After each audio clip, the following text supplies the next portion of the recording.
for the Spartans. And that puts press down at second base in scoring position for Lauren Reyes.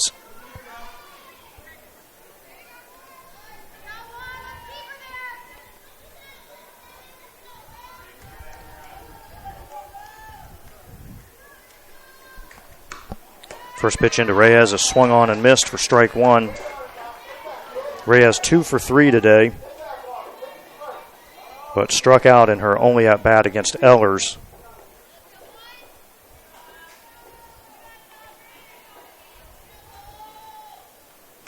There's the 0-1 pitch, and that's popped up on the infield behind third base. Dewberry calling for it and makes the catch. Looked like she might have just been crossing into foul territory as she caught it for the out.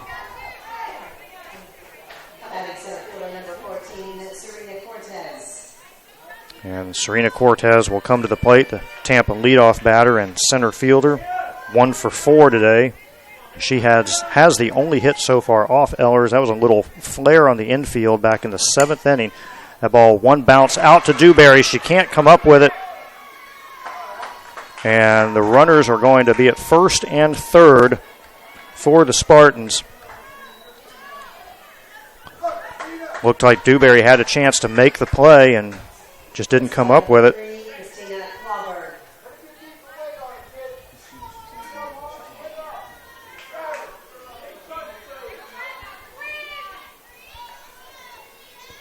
So the Spartans have runners at first and third for Christina Clauberg, the shortstop, who is 0 for 2 with a pair of sacrifice bunts.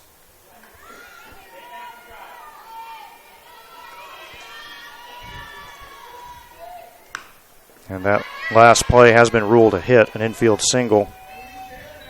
At least that's what's gone up on the board. Clauberg takes the first pitch for a ball.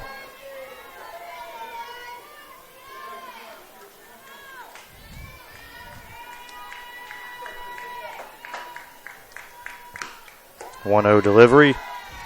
Comes in high for ball 2.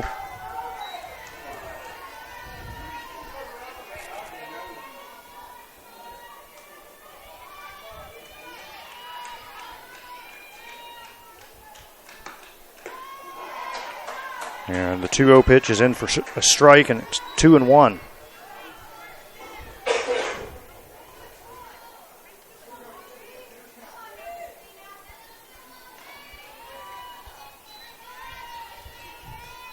Here's the 2-1 from Ehlers, grounded down to third. And the throw from Carroll to Tranya is in time for the out. And this time it's the Moccasins' turn to escape. We have seen this all afternoon today.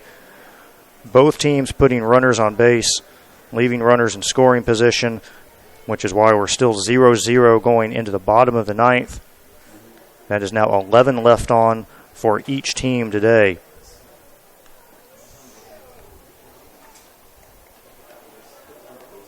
The Moccasins in the bottom half of the ninth will have Desiree Klump leading off, and then the top of the order, Lindsey Wilson and Shannon Bell.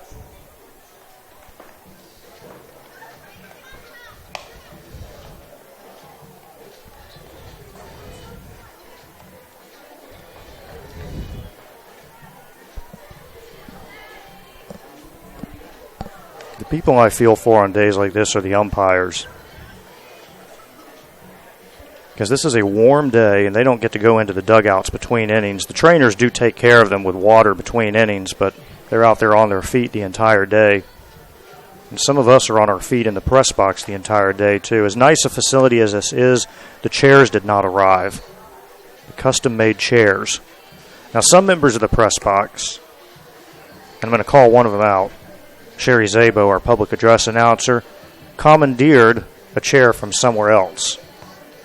We think it's from the VIP section. And she's been sitting on that perch the entire game, making me angry on the other end of the press box. Now, she's done a good job today, as she always does, on the public address system. And those of you who have played here, if we have any alumni listening, have certainly heard her voice. And for the Moccasins, left field number 6, Desiree Klump.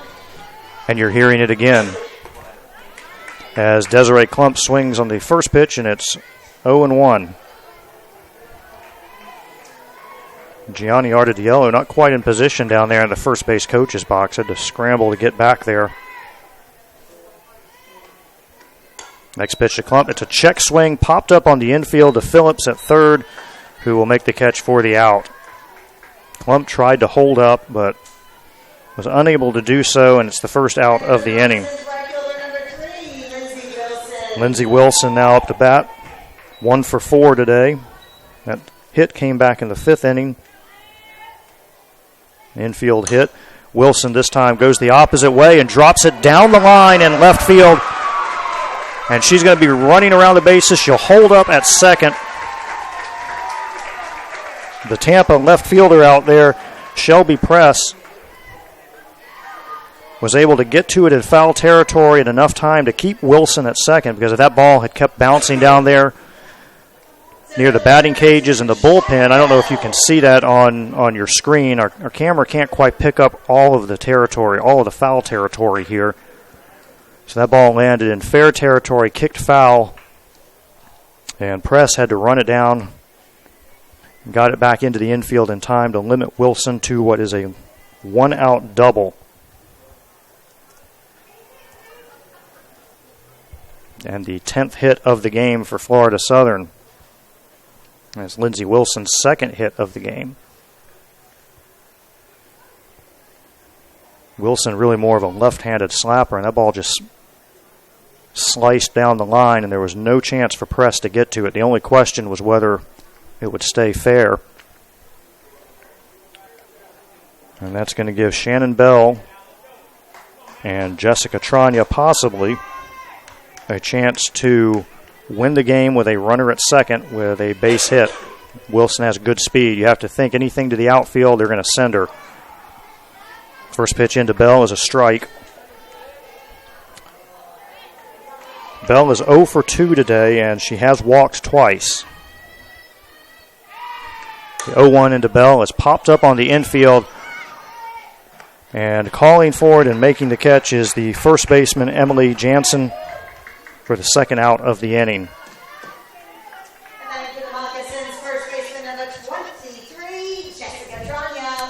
And the top hitter in the game for either team now at the plate, Jessica Trania. She's hitting now 400 on the season.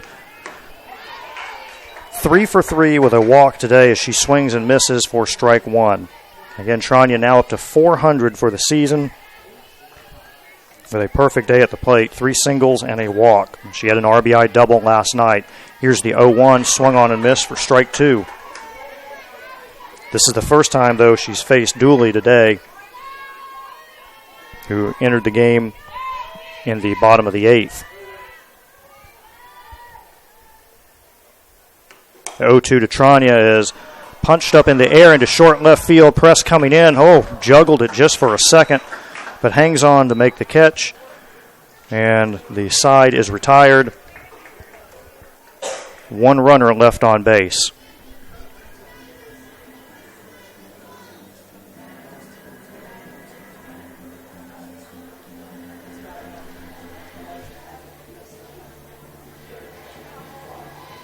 We've also been informed of a scoring change. In case you're following along at home, the ball that Cortez hit in the 9th inning that was originally ruled an infield single has been changed to an error on Dewberry. Probably the right call. Looked like Michaela had plenty of time to field it and get the out at first. Regardless, it came to nothing in terms of any scoring. The Spartans ended up stranding 2 runners in that inning, so it didn't factor into anything unless you're Aubrey Ellers and looking at the hits you're giving up, which means that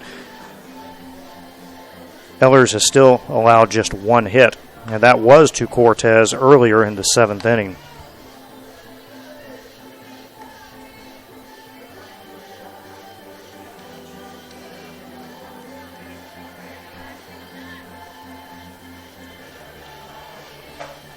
So officially what we have now are 7 hits for the Spartans with no errors, 10 hits for the Moccasins with 3 errors. And, of course, no runs for either team. And McKaylee Dooley will lead things off here for Tampa in the top of the 10th inning Dooley hitting .222 for the season, and she is 1 for 4 today.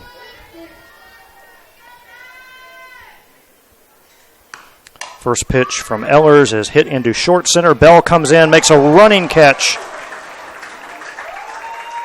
just below knee level. Nice play by Shannon Bell. These Moccasin outfielders are pretty much flawless.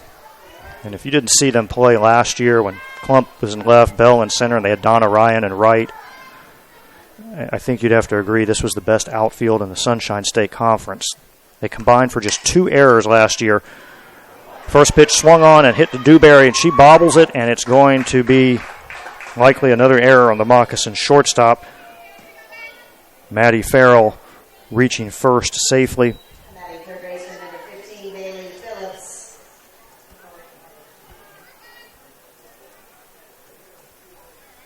We were talking about the Moccasin outfielders, who combined last year for just 2 errors. That is the fewest in team history for the Moccasin outfielders.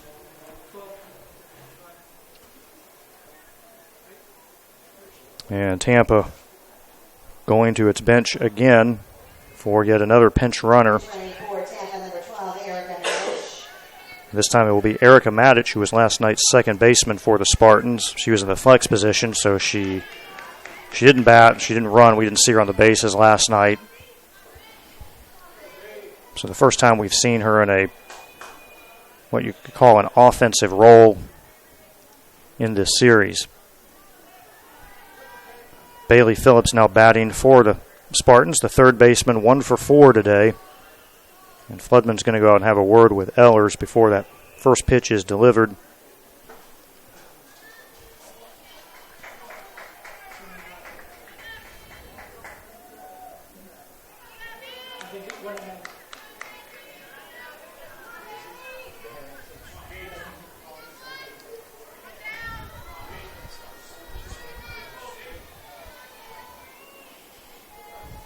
And Ehlers will make the delivery.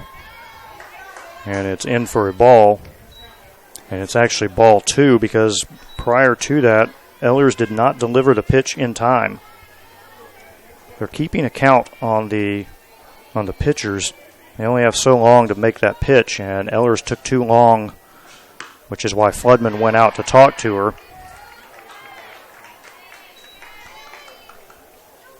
And the next pitch is in for a strike. So it is 2-1, even though Ehlers has only thrown 2 pitches in this at-bat to Phillips.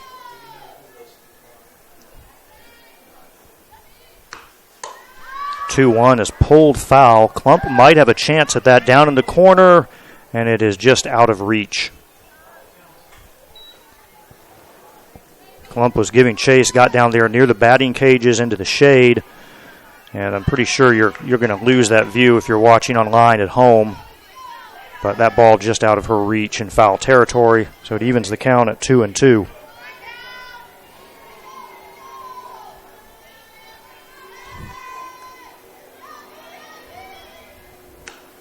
Two popped up into center field. Shannon Bell calling for it and makes the catch. Didn't have to move far for the second out of the inning. And the second baseman, Taylor Farrell, comes to the plate. Officially 0 for 1. She grounded out to short in her last plate appearance. Prior to that, she was hit by a pitch twice and walked once.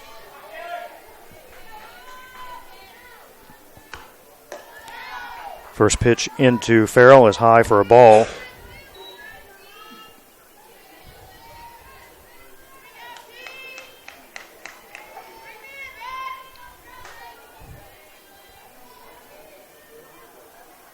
The 1-0 delivery from Ehlers bounces in for ball 2.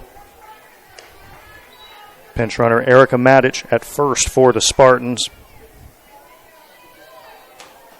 After reaching on an error.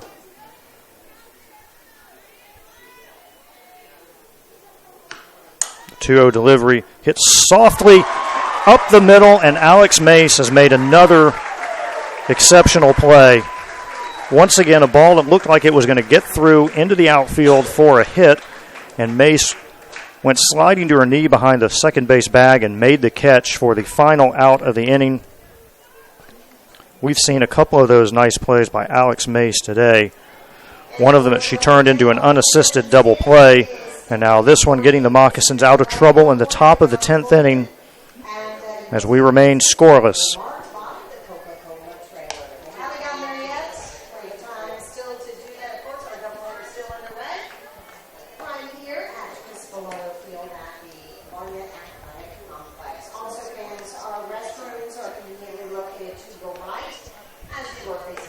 And Tampa will re-enter catcher Maddie Farrell into the cleanup position.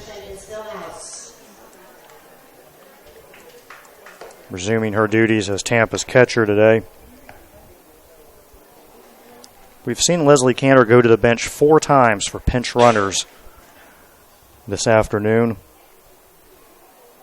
So she has re-entered 4 players. And again, each starter is allowed to re-enter the game 1 time. And Tampa has gone through roughly half of its lineup with re-entries today.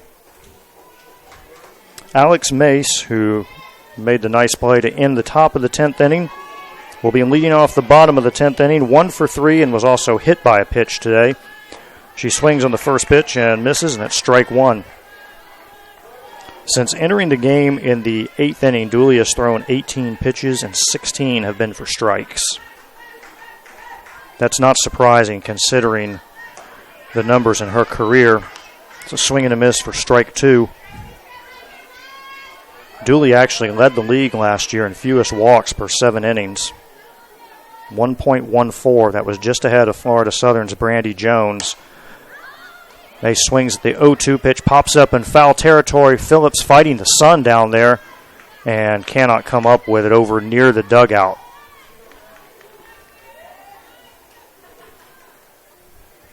But McKaylee Dooley, 1.14 walks per 7 innings last year, led the league, and she was 3rd in the conference in that category as a freshman, 1.07. Coming into today's game, she had walked just 6 batters in 53.1 innings. Mace takes one extremely close, but it's ball 1. So with her 2 innings so far today, Dooley still with just 6 walks in a little over 55 innings.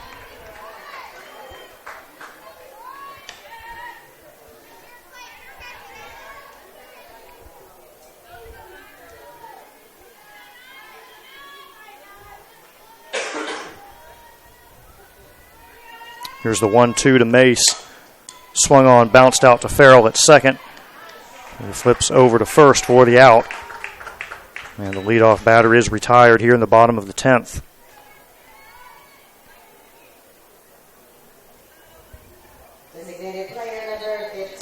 Kenzie Green steps to the plate, having gone 2 for 4 so far today.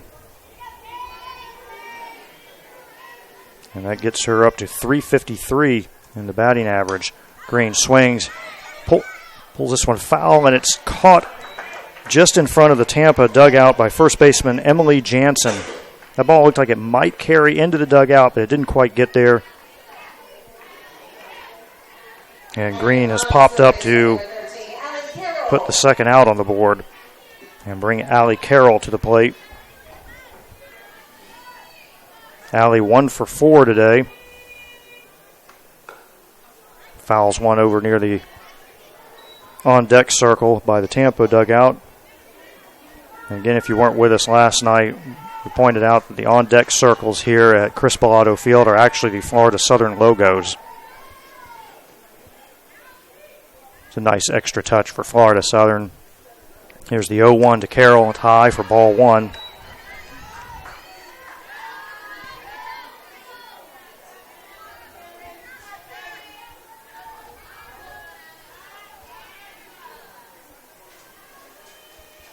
The 1-1 delivery fouled straight back, 1-2.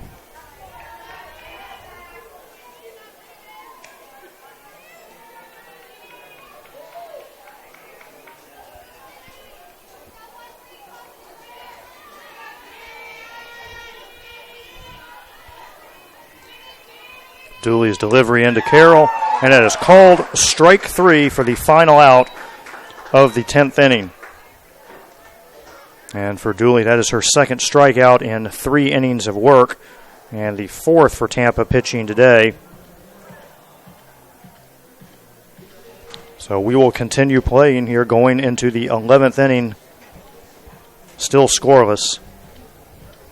I don't want to scare anyone, but I've been here a long time, and in 2001, we had a game similar to this one with Barry that went 21 innings, and that too was the first game of a doubleheader. And then we went 14 in the second game, and a doubleheader that started at 1 o'clock on a Sunday afternoon did not finish until after 10:30 that night. Florida Southern and Tampa have played a 17-inning game in the past. I think I mentioned that earlier. There have been quite a few extra-inning games between these teams over the years. Tampa won that one, by the way. That was in Tampa, and that was also during that same 2001 season. Tampa won it 2-1. The teams played an 11-inning game in 2002 here in Lakeland, which Tampa won 1-0.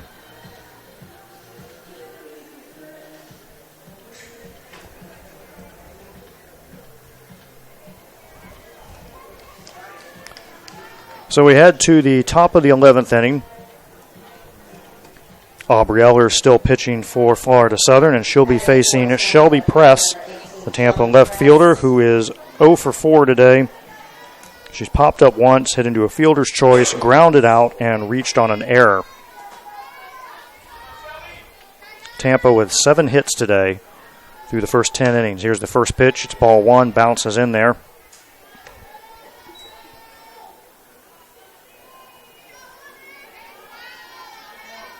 Ellers has pitched 4 2/3 innings so far, allowed just 1 hit. Her second pitch to Press is grounded to short. Dewberry goes to her knees, fields it, and makes a strong throw over to Tranya for the out. We have to say today, Dewberry has made 3 errors, but trust me when I tell you, this is the best shortstop in the Sunshine State Conference, and it's plays like that.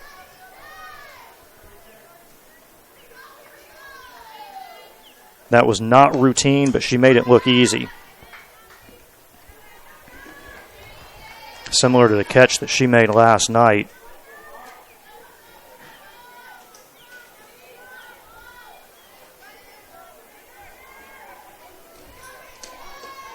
Oh and 1 the count to Emily Jansen, the Tampa first baseman, 1 out, top of the 11th. The ball is low and away, evens the count at 1-1.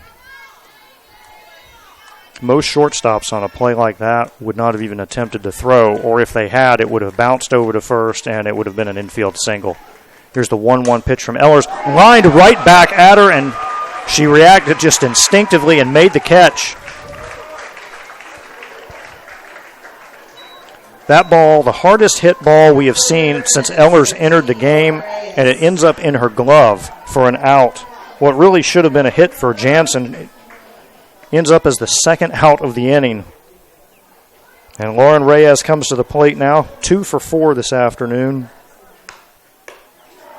and takes the first pitch for a strike. We've seen some really nice plays by the Moccasins today. Alex Mace has made a couple. We've seen Allie Carroll take a hit away, possibly down at third. Aubrey Ellers now.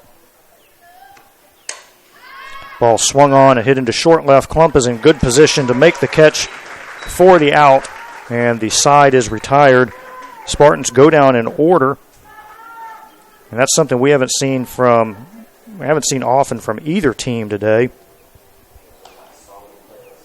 It's only the second time that Tampa has been retired in order today. But Ellers has done a magnificent job since entering the game in the top of the 6th inning in relief of Kelly Galt. Galt pitched 5 1/3 scoreless innings. Ran into a little bit of trouble in the 6th. They brought in Ellers, and Ellers has now gone 5.2 innings and allowed just 1 hit with 2 strikeouts. The Spartans have had a couple of other base runners against her due to errors, but Ehlers has pitched around those, kept the game scoreless. And this is the second time now that Ehlers has made a relief appearance and came into the game last night, re-entered, but is officially listed as the starter in the game last night. But we saw her come in relief against USC Aiken last week and pick up a save. And in this game, she's looking for the win. The Moccasins will send up the 7, 8, 9 hitters, Sierra Floodman, Michaela Dewberry, and Desiree Klump. Here against the Tampa relief pitcher, McKaylee Dooley. And Dooley came on in relief of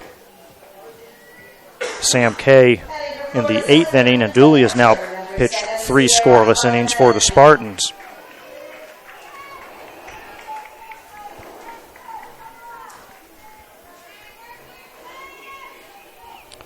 Floodman 1 for 4 today with a single, takes the first pitch on the outside corner for strike 1.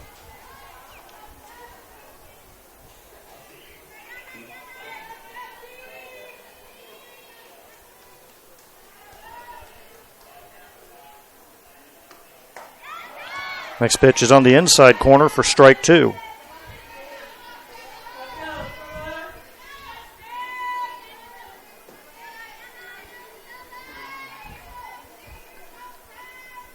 Oh-2 high and inside, 1-2 against Sierra Floodman, the Florida Southern catcher. This is going to be a long day for her if she's in the lineup behind the plate in Game 2, and we assume she will be. Here's the 1-2, poked foul. Sierra has caught every inning for the Moccasins so far this year and has been their primary catcher over the last 3 seasons since joining the team from Eagle, Nebraska. Here's the 1-2 pitch, hit high into left field, and Shelby Press barely has to move for the catch in the first out of the inning.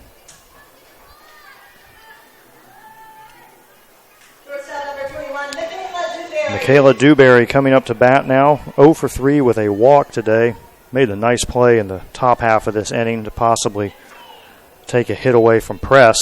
First pitch into Dewberry. She shows bunt, but it's in for a strike.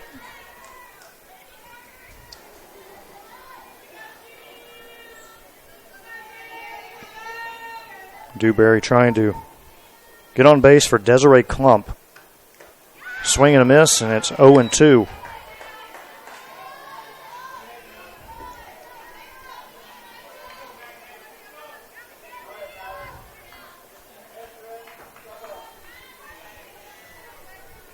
Oh-2 delivery to Dewberry. She stays alive by pushing it foul near the Tampa dugout off the screen.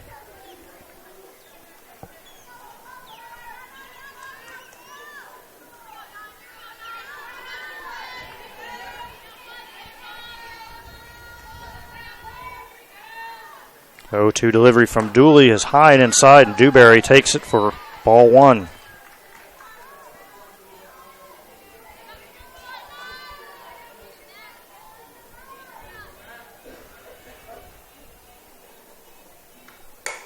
Dewberry lines this one past Phillips at third and into left for a base hit.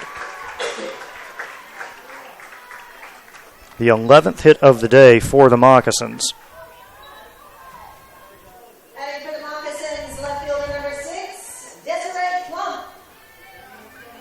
In fact, 7 of the 9 Moccasins in the lineup have a hit today. Desiree Klump is one who does not, but she has walked. And she puts down a good bunt here that Phillips comes in and fields, and she'll have no play. Klump gets down the line quickly. She had no chance at second base to get Dewberry there on the bunt. So instead of a sacrifice for Klump, it's going to go for a hit, an infield single. Putting runners at first and second for Lindsey Wilson. We just said Klump was one of the 2 Moccasins without a hit today, and she is now in the hit column, bringing up Lindsey Wilson, the freshman.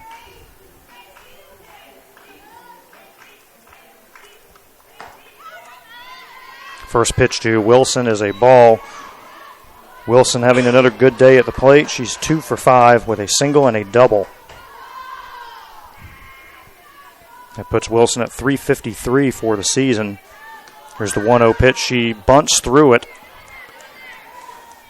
And it's 1-1. Dewberry had drifted off the bag out there at second base, and center fielder Serena Cortez came in, and the Spartans thought about throwing behind her. Thought better of it. Wilson now with a 1-1 count.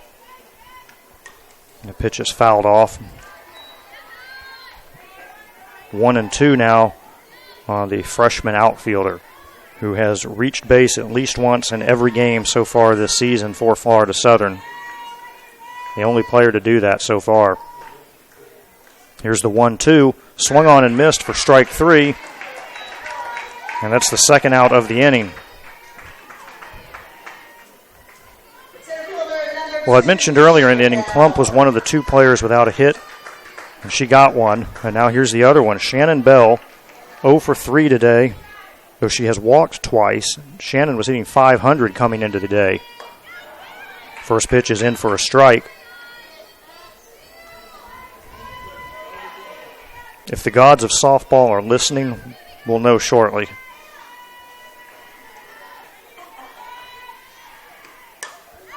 Bell fouls that one back. It's 0-2. I had a former student with me who worked with me for several years, worked with myself and Sherry Zabo. He's now a fairly well-known comedian doing a lot of work out of New York City, and the 0-2 is swung on and popped foul. No one believed in the gods of softball more than Rogelio Perez. I was often scolded. He once told me no one invoked their wrath more than I did. I basically called them out today. Here's the 0-2 delivery, and it's 1-2.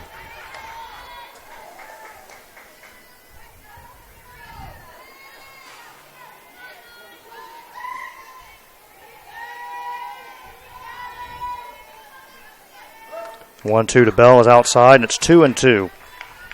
Dooley being very careful with the Moccasin center fielder and number 2 hitter. Again, she was hitting .500 coming into today with a double, triple, 2 home runs, and 6 RBI. Here's the 2-2 into Bell. Now it's swung on and pulled just foul.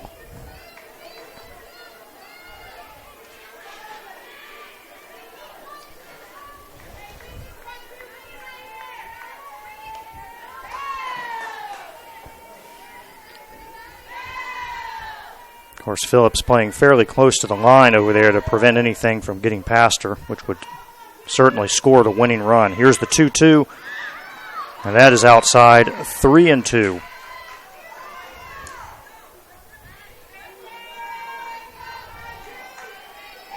Runners at first and second here with 2 out in the bottom of the 11th inning.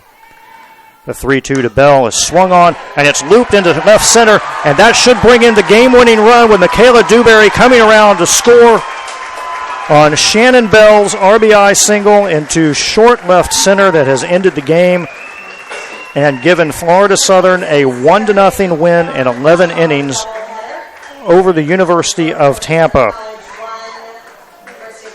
How about that? The 2 players in the Florida Southern lineup coming into the 11th inning who did not yet have a hit in this game. The 2 starters who did not have a hit, both of them come through here in the bottom of the 11th. Desiree Klump with a bunt single that kept the inning alive, and then Shannon Bell with a game-winning hit into left center that drove in Michaela Dewberry with the game-winning run for Florida Southern in a 1-0 win for the Moccasins.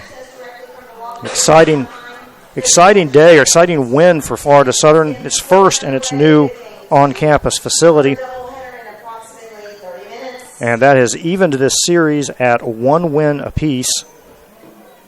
After Tampa won the first game 4-2, Florida Southern now the owner of a 1-0 win in 11 innings. We'll go over some of the totals here for you here in just a second. Of course, the pitching today outstanding. It's kind of strange to say that considering that Florida Southern had 13 hits. But every time the Spartans were in a tough situation, Sam Kay or McKaylee Dooley seemed to get out of it. And the pitching today by Moccasin starter Kelly Galt and then reliever Aubrey Ellers up to the task as well. Ellers ends up with the win. She's now 1-2 on the season. She pitched the final 5.2 innings, gave up just one hit, struck out 2, and did not issue a walk, and that was after 5.1 scoreless innings by Kelly Galt to start the game. For Tampa, Sam Kay, 7 scoreless innings. Got a no decision, though, with McKaylee Dooley coming in to pitch the final 3.2 innings, giving up 1 run on 5 hits with 3 strikeouts and no walks. Your top hitters today for Florida Southern, Jessica Tranya went 3 for 4 with a walk, and Lindsey Wilson and Kinsey Green, 2 freshmen, each with 2 hits apiece. And, of course, we got to the 11th inning, and the Moccasins used singles by Michaela Dewberry, Desiree Klump, and Shannon Bell to produce the game-winning run for the Moccasins.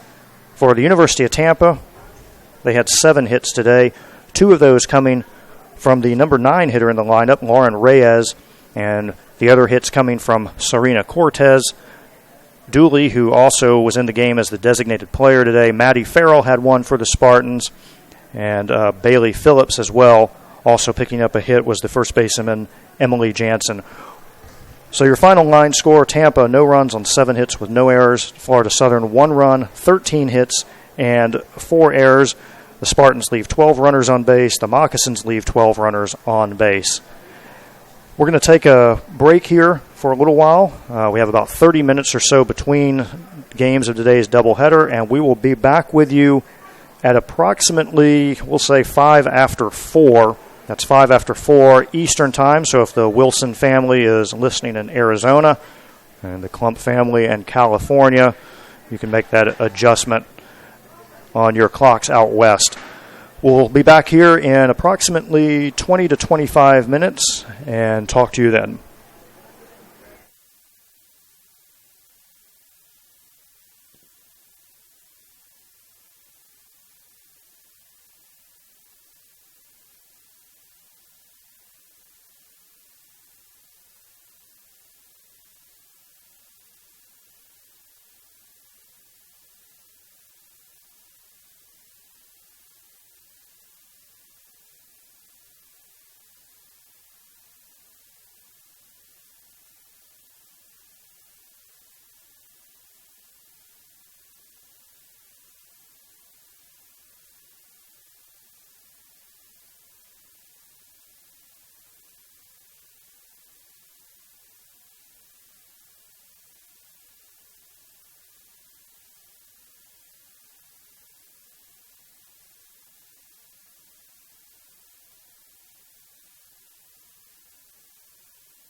All right, we're getting ready to start game 2 of our doubleheader here this afternoon between Florida Southern and Tampa. The Moccasins took the first game 1-0 in 11 innings. So each team has won once in this 3-game series. The Spartans will be going with McKaylee Dooley in the pitcher circle in the second game of the doubleheader. She came on in relief in game 2. She'll be their starting pitcher in this game. And for the Moccasins, we'll see Kristen Beecham for the first time in the series. Beecham making her third appearance and her second start of the season. She is 1-0 with a 2.00 ERA, having pitched 7 innings, coming into today, giving up 2 runs on 7 hits with 4 strikeouts and 3 walks. University of Tampa, Dooley. Just about set for the first pitch here in game 2. Kristen earned her win this year in the first game against USC Aiken. She also earned a save on that road trip against Francis Marion.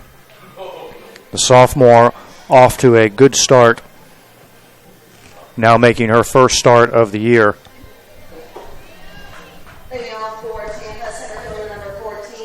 And the first batter will step into the box with Serena Cortez leading off again for the Spartans, playing center field as she has the first 2 games. Serena now hitting .294, 3 doubles, and 3 RBI. First pitch is on its way, and it's in for a ball.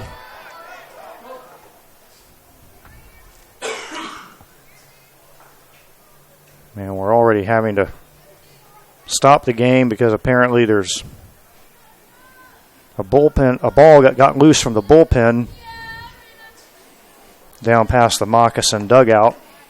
And Beecham's second pitch is also a ball. Cortez now ahead in the count, 2-0.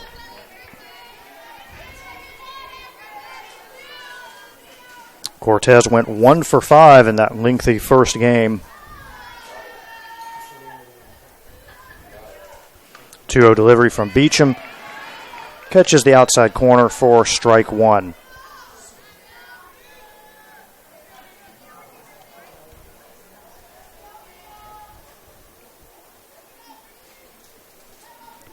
Beecham's 2-1 delivery swung on and missed for strike 2.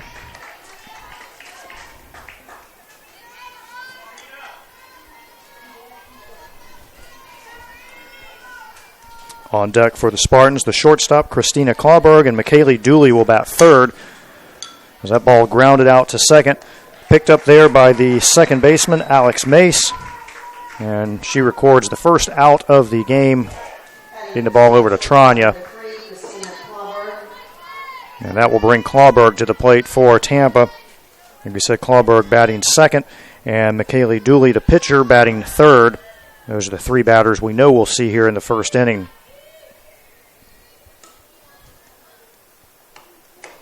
Beecham's first pitch into Clawberg is a ball. Clawberg now hitting .333 on the season with 1 RBI. She was 0 for 3 in the first game today. The 1-0 pitch, fisted foul, and just out of the reach of Kenzie Green, who is back in the defensive lineup for the Moccasins. She was the DP in game 1. Had a good game at the plate for the Moccasins, going 2 for 5. But she will be back at her normal third base position in this game. We'll give you the complete Florida Southern lineup once we get into the middle of the first inning. The 1-1 from Beecham is outside, 2-1. Beecham, one of the 2 returning pitchers for Florida Southern this year. We mentioned in the first game, the Moccasins have the most inexperienced pitching staff in the conference in terms of innings pitched either in their careers or from last season. That one rides in a little bit there on Clawberg, and it goes off the handle of the bat for a strike. It's 2-2.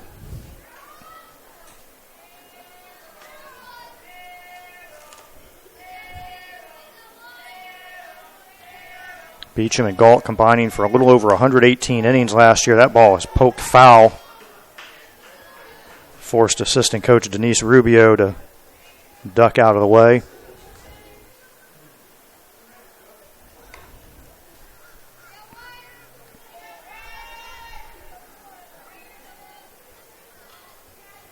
So the count remains 2-2 for the shortstop, Christina Clauberg. And that one is fouled off behind her. The count remains 2-2. Beecham last year appeared in 15 games and made 11 starts. She went 5-8 and had a 2.94 ERA through 71 1/3 innings.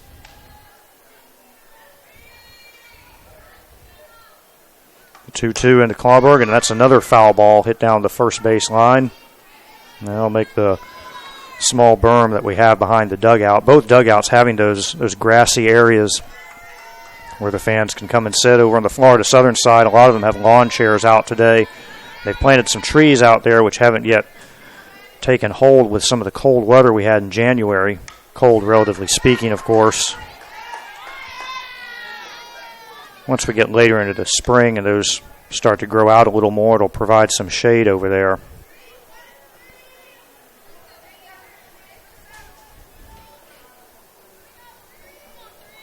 There's probably a good 24 people sitting out on the grass over there, some of them with their feet propped up on the railing. Beecham's next pitch on the inside corner, strike 3.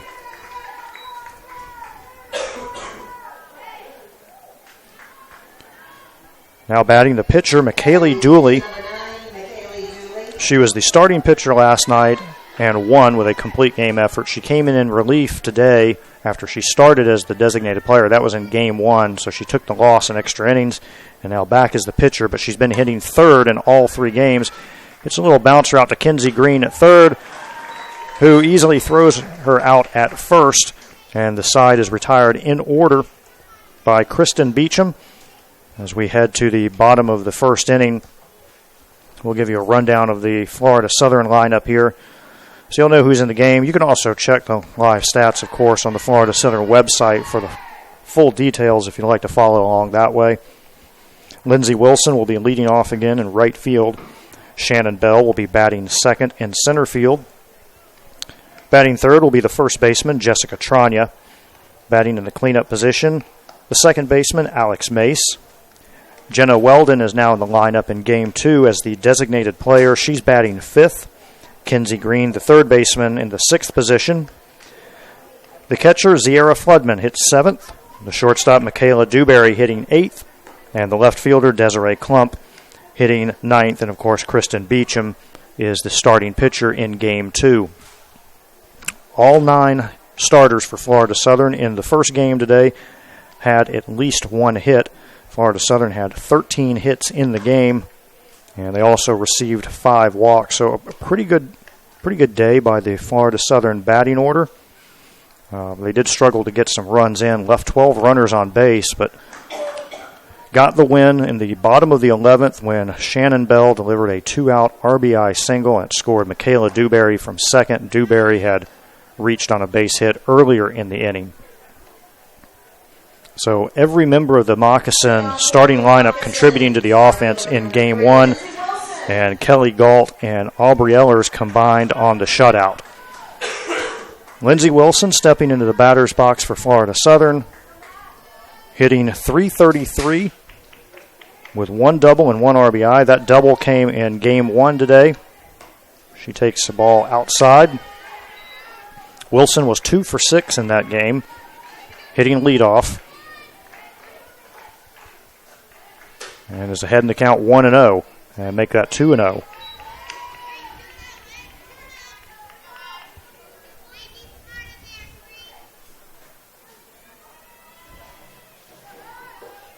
Here's the 2-0 delivery from Dooley. Swung and popped up into short left field, and there's a nice sliding catch by the Tampa left fielder, Shelby Press. That ball looked like it might fall in. Press was playing shallow, though, and came sliding in barely on the outfield grass still and made the catch. But with a slapper up, the shortstop is in, the left fielder is in. Easier play for the left fielder, although that really wasn't easy for Press. That brings Shannon Bell up.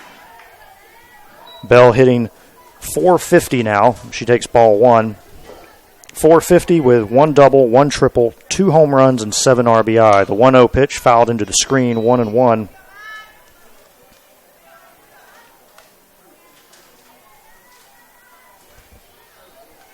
Bell went 1 for 4 with 2 walks in the first game and had the previously mentioned game-winning RBI in the bottom of the 11th. This ball bounced out to Clawberg at short. She comes up throwing and gets the out at first, throwing to Emily Jansen. First baseman number 23, Jessica Tranya. Jessica Tranya now walking to the plate for Florida Southern, hitting .375, 2 doubles and 1 RBI. First pitch to Tranya, swung on, popped up into shallow center on is Cortez to make the catch and record the final out of the inning. And just as the Spartans went down in order in the top half of the first, the Moccasins go down in order in the bottom half of the first. And that was something in Game 1 we rarely saw, despite the 0-0 score that went deep into extra innings. I have to look back at the score sheet from Game 1, but if memory serves me right, there were only 3 innings between the two teams in which they went down 1-2-3. Hopefully we won't see 11 innings in this game. Those of us standing in the press box without chairs, and Sherry Szabo is not one of them, still on her chair, in her perch. The rest of us are going to have some sore feet and sore backs at the end of this day.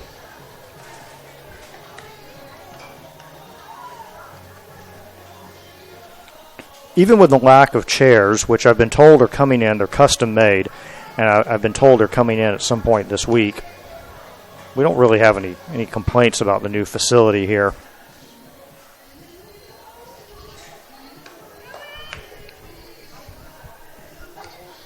Tampa, third baseman number 15, Bailey Phillips. The Spartans will send up their 4, 5, 6 hitters, which will be third baseman Bailey Phillips, catcher Maddie Farrell, and the designated player Taylor Farrell. Phillips moving up a spot in the batting order from where she was earlier today. She was 5th in Game 1, now hitting cleanup. She went 1 for 5 in that first game, and for the season, now hitting .333 with 2 doubles and 2 RBI. First pitch into Phillips is a ball. Beecham starts off 1-0 on the leadoff batter here in the second inning.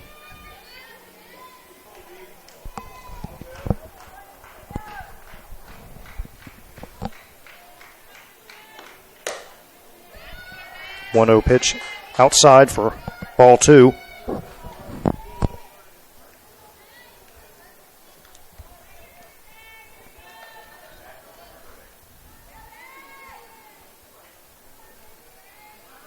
Delivery from Beecham, swung on and pulled foul. Past Green at third. Green has started every game for the Moccasins so far as a freshman. All but one of those have been at third base, and she has been flawless in the field so far this year.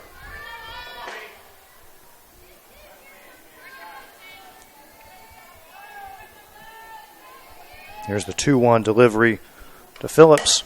Swung on, hit out to Dewberry at short. Kicks it across the infield and will not have a play. And that will go as an error against the Moccasin shortstop,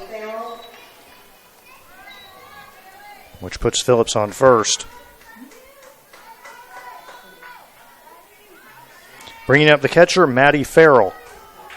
Maddie hitting .273, 2 doubles and 4 RBI. She shows bunt, pulls the bat back, and takes ball 1. In Game 1 today, Maddie Farrell was 1 for 5. Led the team in RBI last year for the Spartans with 25, and leading the team again this year with 4 in the early going this year. The 1-0 to Farrell. This time she does bunt it, and it's foul.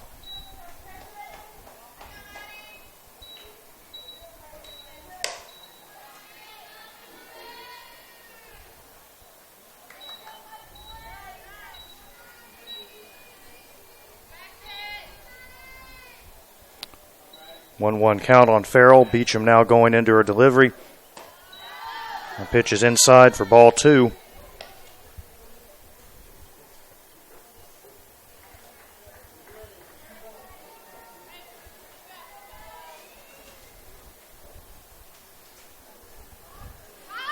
Beecham's 2-1. Farrell offers at it. And it's bunts through it, and that's strike 2. So a 2-2 count on the number 5 hitter in the Spartan lineup. Bailey Phillips at first after reaching on an error to start the top of the second.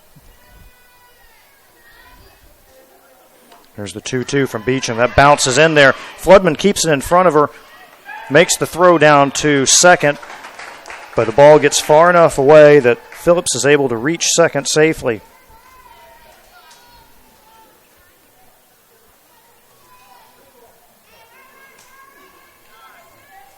What is likely a wild pitch, and runs the count full, 3-2.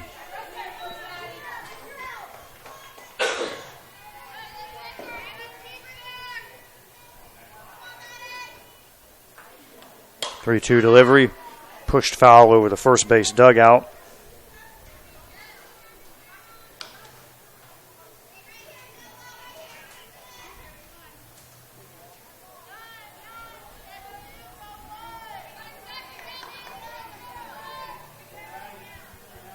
And here's the 3-2 delivery. Lined sharply into right field. Wilson comes up with it, then it gets away from her. She's going to throw to the plate for Floodman. And that is not in time to get Phillips, who scores the first run of the game to put the Spartans up 1-0.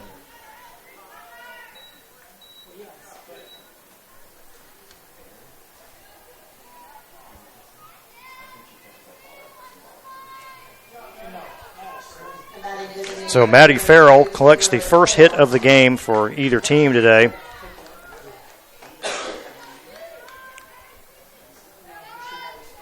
And the first run scores with Bailey Phillips crossing the plate, bringing up Taylor Farrell. The ball didn't get very far away from Wilson. I don't know that it really affected the run. Looked like the Spartans were going to send her all the way. First pitch into Taylor Farrell is a strike. And now she takes ball 1. Wilson was coming up trying to field it quickly to try to possibly throw the runner out at the plate. Kind of kicked away from her just briefly. That ball grounded down to Green. She goes to Mace for 1 out. Mace over to Tranya at first for the second out, and the Moccasins have turned a 5-4-3 double play.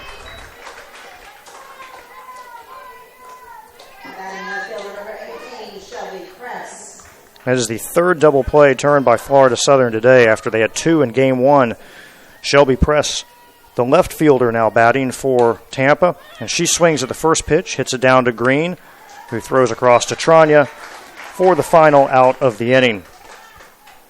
But the Spartans are able to push across a run. They end up with 1 run, 1 hit, and an error. And that will give the Spartans a 1-0 lead halfway through the second inning.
Ready to start the bottom of the second inning, and the second baseman, Alex Mace, will be leading off for Florida Southern.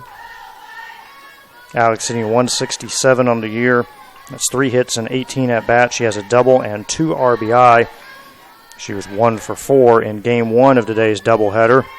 Had a busy day in the field, made a couple of very nice plays, one of them turning an unassisted double play, and she took a hit away later in the game with a nice sliding catch behind the bag.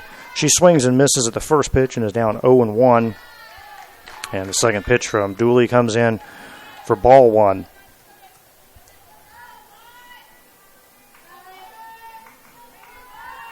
Alex Mace, a sophomore, and another one of those players from Bartow High School. And we talked a little bit about last night, a state power here in Florida. Her and Kenzie Green, teammate, just down the road from Florida Southern. 1-2 pitch hit hard down to Phillips at third. And it's plenty of time to give her a chance to throw across to Jansen for the first out of the inning.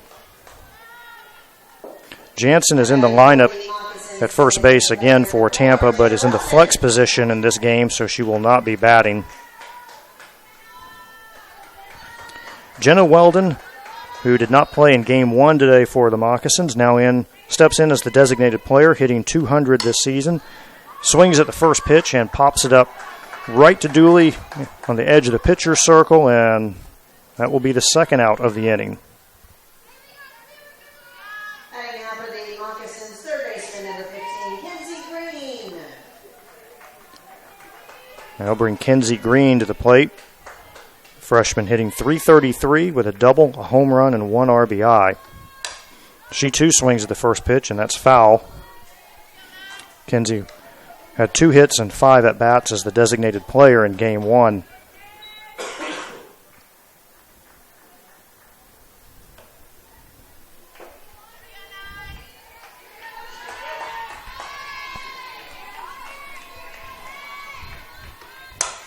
Green swings at the next one, drives that into the gap in right center, and that's going to be extra bases for the freshman third baseman. She'll motor into second with her second double of the season.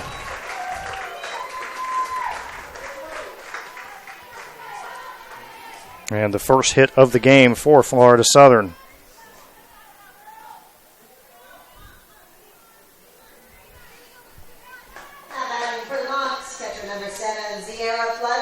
And that'll bring the catcher, Zierra Floodman, up.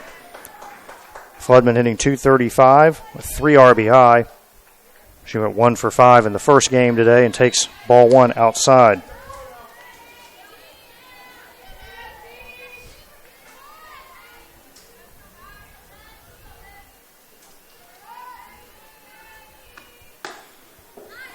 Second pitch is also a ball.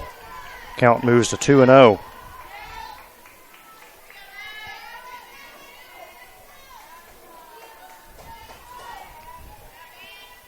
Here's the 2-0 delivery to Floodman. That's inside, and it's 3-0.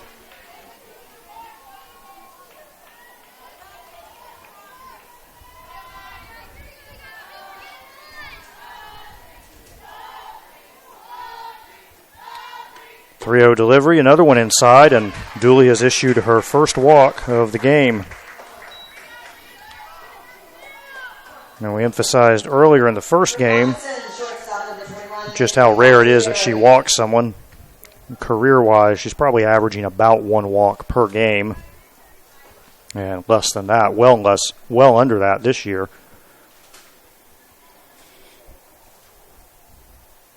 Dooley did throw 51 pitches in the first game of today's doubleheader, 3 2/3 innings. And, of course, was the starting pitcher with a complete game effort last night. Off the top of my head, I think she threw 95 pitches. Michaela Dewberry now stands in, the Moccasin shortstop, hitting .235 with a double, a home run, and 3 RBI. She takes strike 1.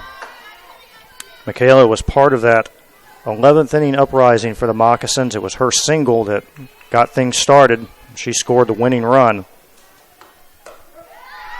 0-1 catches the outside corner, and it's 0-2.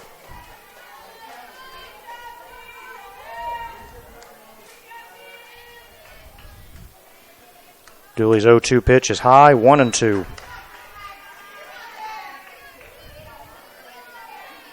It's the second year in a row now that Michaela has been part of an extra inning win for the Moccasins, either scoring a run or driving one in that extra inning win. And this time she strikes out swinging, and the Moccasins will leave 2 base runners after picking up 1 hit and 1 walk. Score remains 1-0 in favor of Tampa.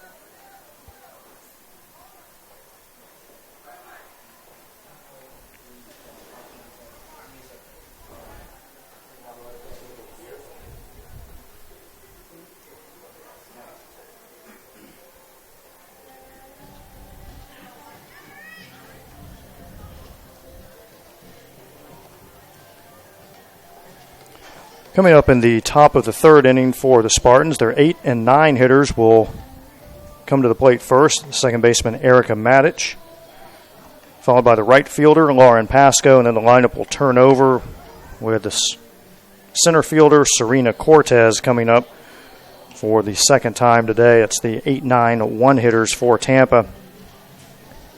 And this will be the first time that we've seen Erica Matic swing the bat for the Spartans. She was in the flex position playing second base last night, so did not have an at-bat, and she played in Game 2 today as a pinch runner. But we'll see her swing the bat for the first time in the series as she comes up to start the top of the third, hitting .222 with 1 double and 2 RBI.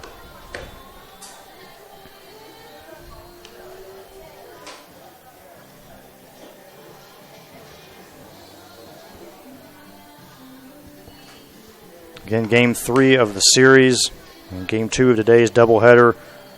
Both teams picking up a win so far this weekend. Last year, the Moccasins took 2 out of 3 from Tampa, in Tampa. And 2 years ago here in Lakeland, it was the Spartans who won 2 out of 3.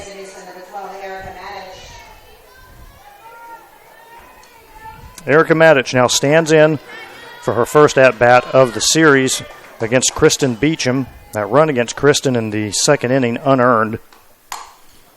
Matic pulls it foul.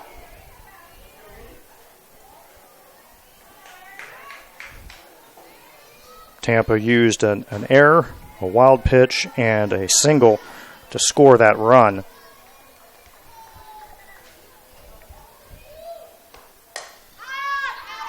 Matic pops this one up into foul territory.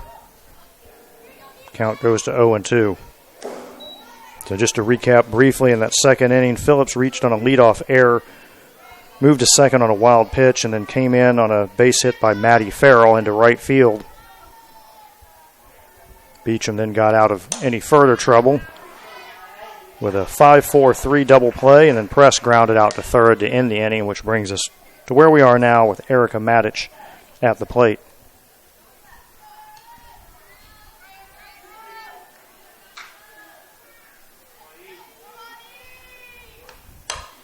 Matic swings and fouls that one away. Count remains 0-2.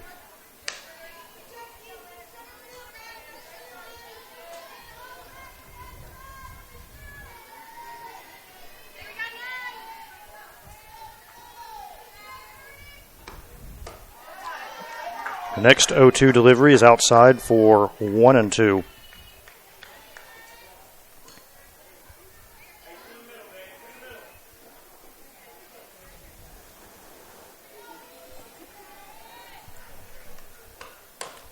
Beecham's 1-2 delivery is fouled off over by the third base dugout.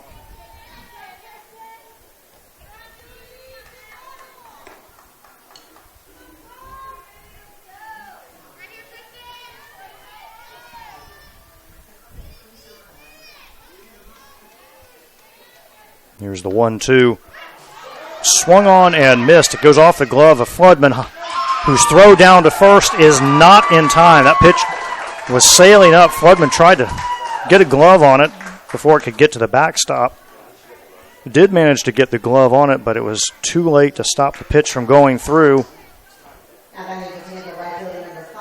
So even though it goes in the books as a strikeout swinging, Matic will still reach first on what will probably be a wild pitch. Next pitch comes in high to the number 9 hitter, right fielder Lauren Pasco.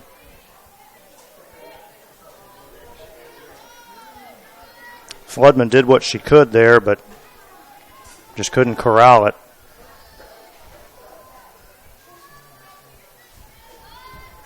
The 1-0 pitch to Pasco. It's a swing and a miss, and the count is even at 1-1.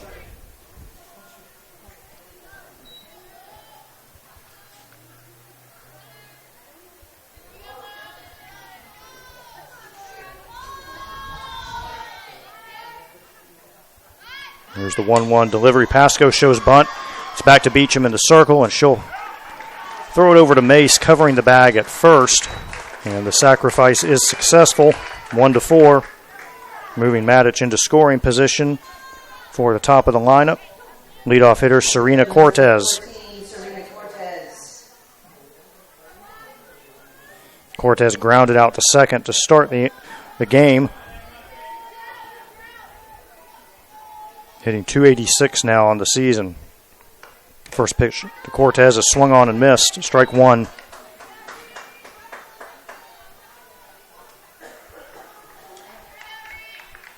Cortez was an all-conference outfielder for the Spartans 2 years ago, but missed much of last season. Cortez lines this one into center field. Bell drifts back and makes the catch, makes it look easy. That will allow Matic to tag and move to third.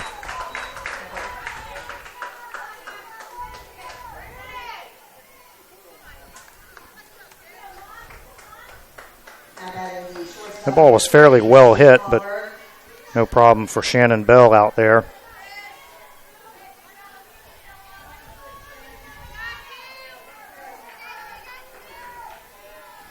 Up steps Christina Clawberg, called out on strikes in the first inning. She takes the ball outside. Spartans now with a runner at third and 2 out here in the top of the third. Clawberg 3 hits in last night's game, but went 0 for 3 in the first game today. Did have 2 sacrifice bunts, though. The 1-0 is on the outside corner for strike one.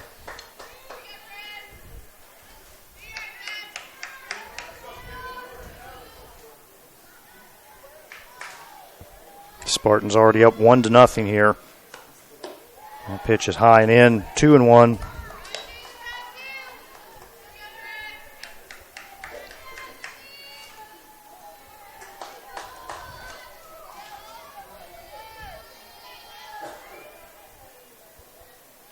Here's the delivery from Beecham.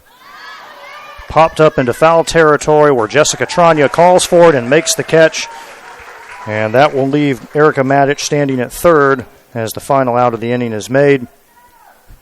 Tampa unable to take advantage of what was a strikeout and wild pitch to start the inning that put Matic on base. And even though they got her to third, unable to get her home. And it remains a 1-0 game heading into the bottom of the third.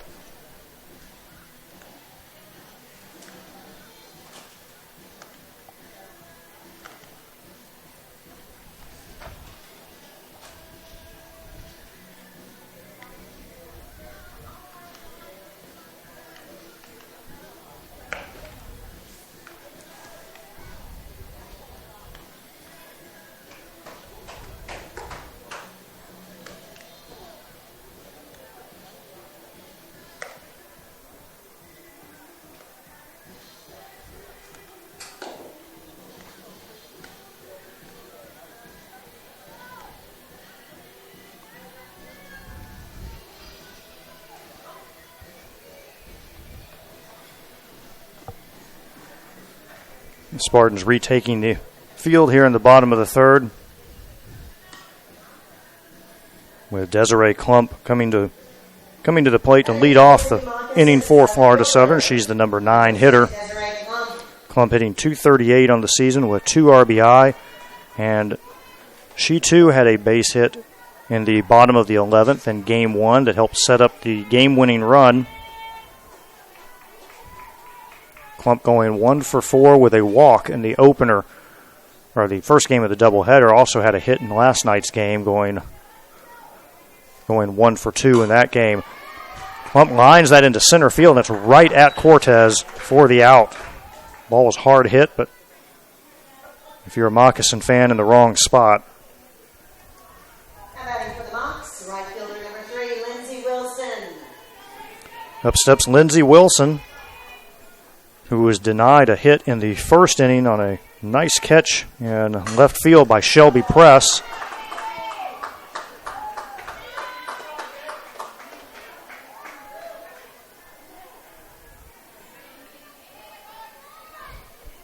And hits the ball hard this time, and it's right at the third baseman, Bailey Phillips. So that's 2 well-hit balls for Lindsey Wilson that have resulted in outs.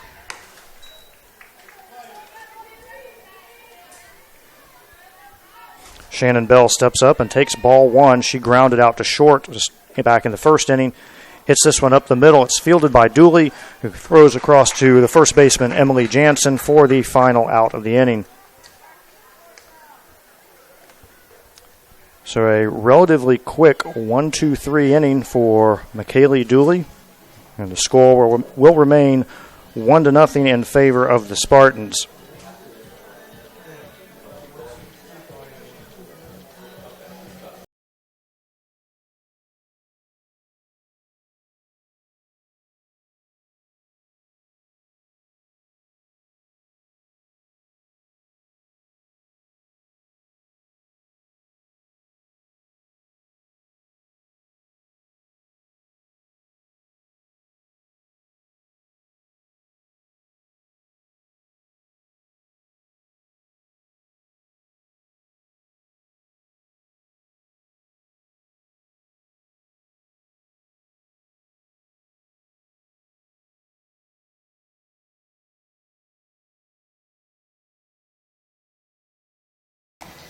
So after that 1-2-3 inning by the Spartan pitcher, McKaylee Dooley, she'll be leading off here in the top of the 4th inning against Kristen Beecham. Beecham didn't have time to get much rest over there.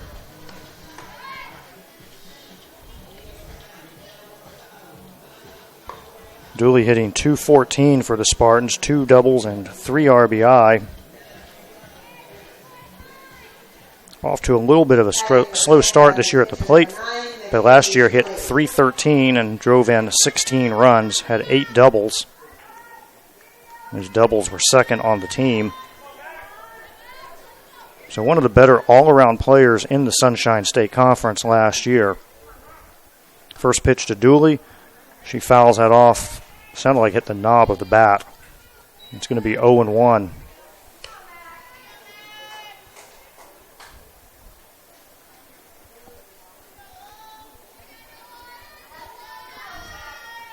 Beecham got Dooley to ground out to third back in the first inning. The 0-1 is hit right back to Beecham on a bounce. She throws over to Tranya for the first out of the inning.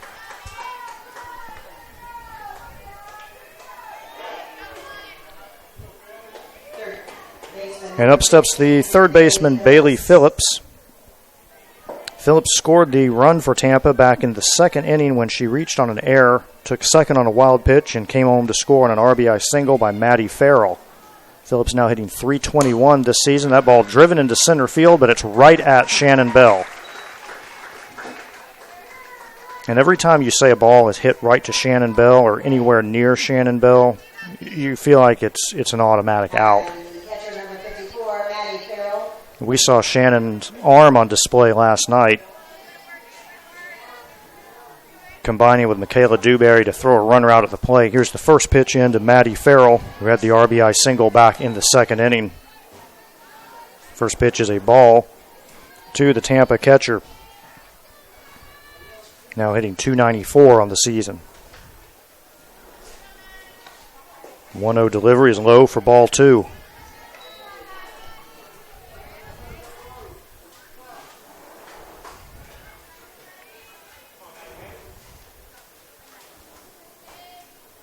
Beecham's next pitch on the outside corner for strike 1, and the count is now 2-1.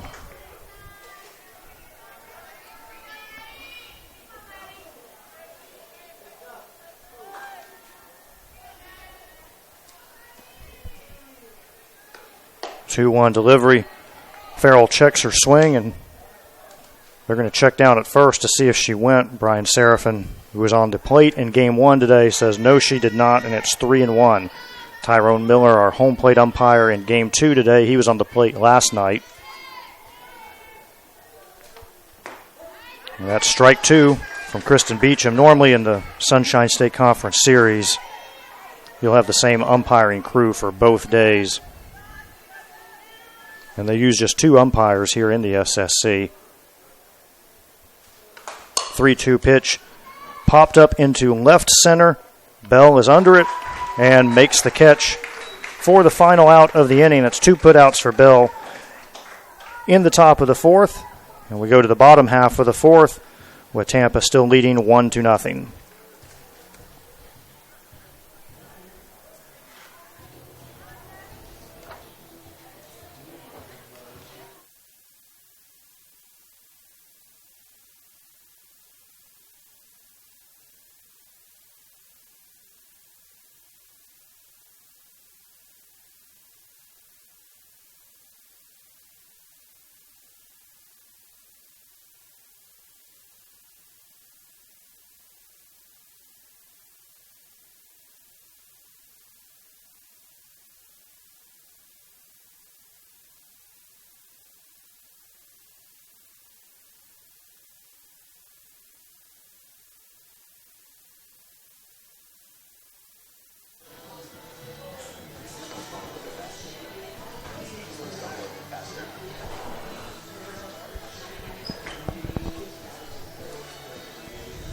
Duly warming up here for the Spartans in the middle of the 4th inning. The Moccasins will send up Jessica Tranya, Alex Mace, and Jenna Weldon, the 3-4-5 hitters.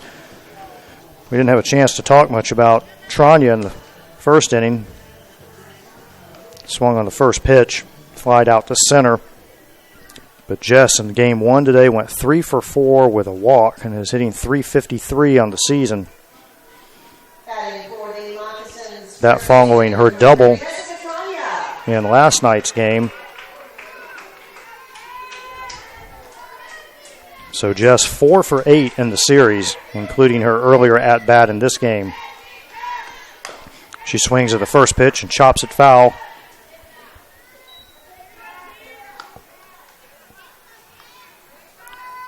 In fact, Jess is the leading hitter for both teams in this series. Here's the 0-1, swung on and missed, strike 2.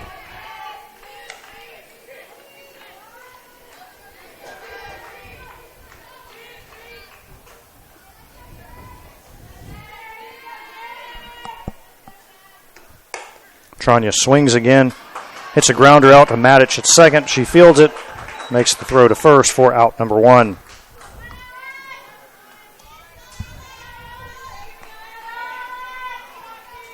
And up steps the second baseman, Alex Mace. Alex grounded out to third back in the second inning. First pitch into Alex is popped up into foul territory. Two Spartans going for it, and it's the catcher, Maddie Farrell, almost wrestled it away from teammate Emily Jansen. Both of them were there. Looked like Jansen had first shot at it, and Farrell almost took it away from her. Designated player number 4, Jenna Weldon for the Moccasins. I've got headphones on, so I can't tell if either of them was calling for it, but it didn't look like it. Jenna Weldon now batting. She popped up to Dooley in the second inning. Takes the first pitch for a ball.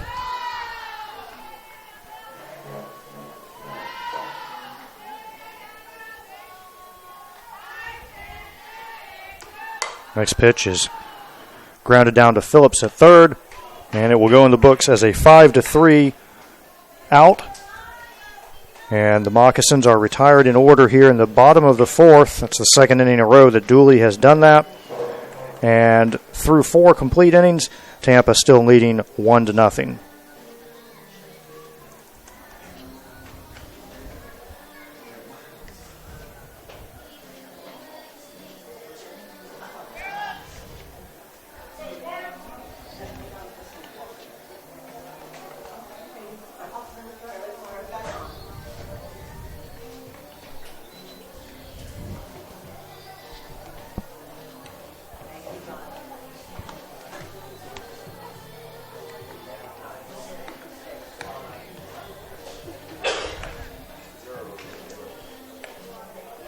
Once again, we want to remind you that Florida Southern will be back here on Tuesday at 5 p.m. Eastern Time when they host Western Ontario University from London, Ontario, which is traditionally the top college softball program in Canada. They play the bulk of their season, though, during the fall. If you've ever been to Canada at any point during the spring, you'll understand why. They're not playing much softball, baseball, or anything else outdoors at this time of year, or even later in the spring. But Western Ontario is up next for Florida Southern after this series. We still have at least 3 innings to go in this one, however, with designated player Taylor Farrell stepping to the plate here in the top of the 5th against Kristen Beecham. And the first pitch is in for a strike.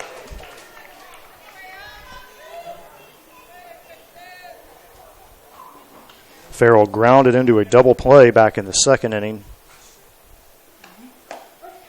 Takes another pitch for strike 2.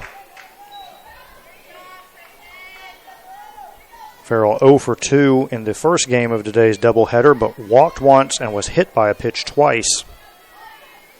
Here's the 0-2 delivery. That's a little bit further outside for ball 1.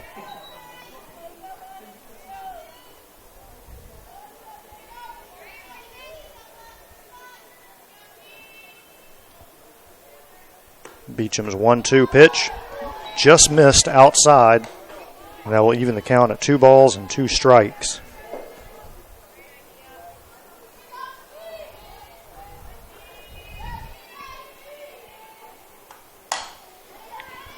The ball was swung on, grounded out to Michaela Dewberry at shortstop, and she will throw Taylor Farrell out at first for the first out of the inning. Left fielder, number 18, Shelby Press. The left fielder, Shelby Press, now batting. Her average sitting at an even 300.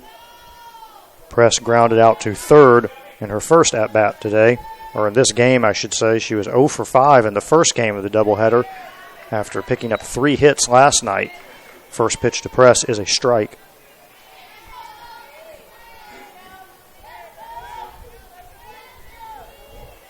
Beecham ahead 0-1, and Press fouls that down to first base coach Denise Rubio. Trania just picks it up and flips it over to Beecham. We're ready to go. 0-2. That pitch is also fouled over to the first base side into the netting.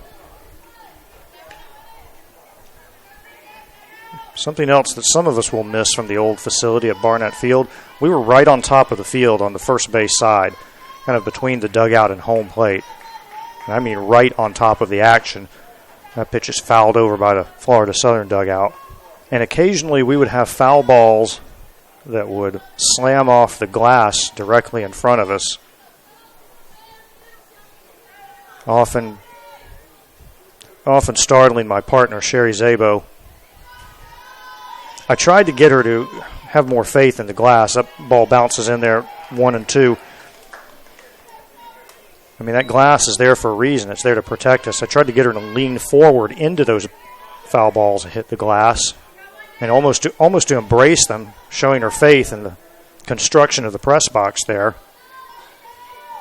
And then one day my faith was shattered along with the window when I heard that Michaela Dewberry fouled one off in practice and sent glass everywhere into the press box. And if Sherry and I had been sitting there at that point, I don't want to think about what would have happened.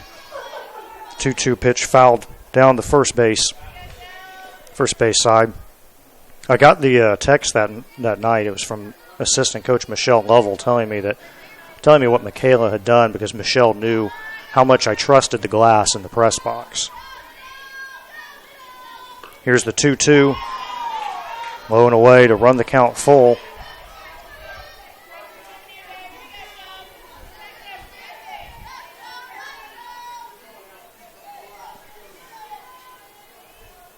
Oh, the stories we could tell from the old press box at Barnett Field.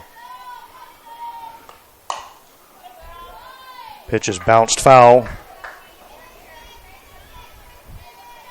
Long at bat here by the left fielder Shelby Press. Still 3-2.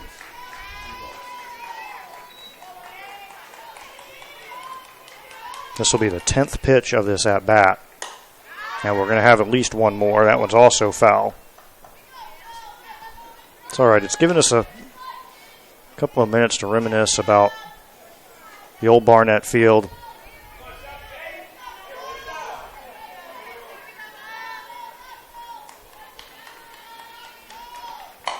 Three-two pitch is just fair, just inside the bag.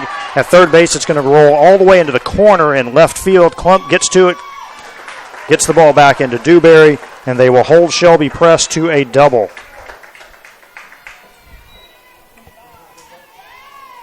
So in the 11th pitch of the at-bat, Press doubles down the line in left field, putting a runner in scoring position for Erica Matic. If you didn't see the old Barnett Field, I can tell you where Desiree Klump is standing in left field was approximately where first base would have been. Well, maybe foul territory towards first base. Matic fouls off the first pitch.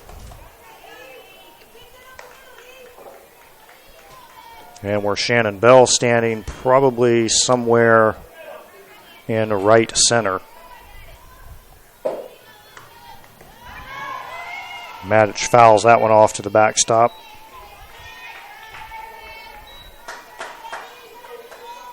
We have a lot of good memories from Barnett Field, and we're actually going through some of those this spring on the Florida Southern website, doing a top 20 countdown of those moments, so you can check that out throughout the spring.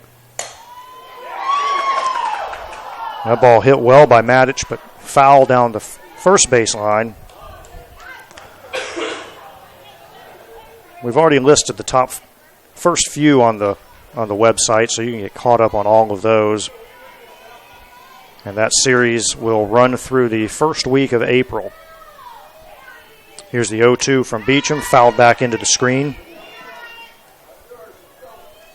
And there is one person, of course, who saw every game at Barnett Field, that being head coach Chris Bellato,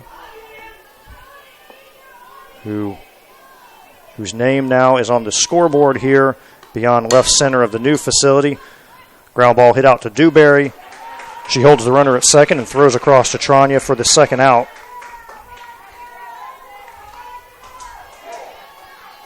And for Tampa, right fielder number 5, Lauren Pasco. And that brings up the right fielder, Lauren Pasco, who appeared in Game 1 as a pinch runner. After starting last night's game, she takes the first pitch outside for a ball. That throw ends up back out in center field. No harm done. Pasco last night 0 for 2 with a walk in her starting appearance in this series. Now ahead in the count 1-0. Here's the pitch from Beecham. Swung on and missed for strike one. We're even at 1-1.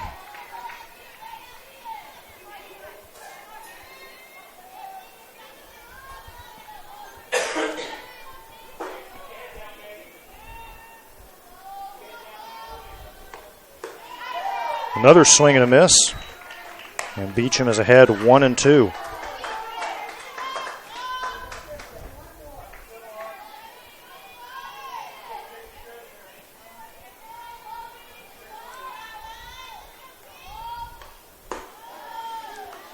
That pitch tails inside, but is just off the plate to even the count at 2-2.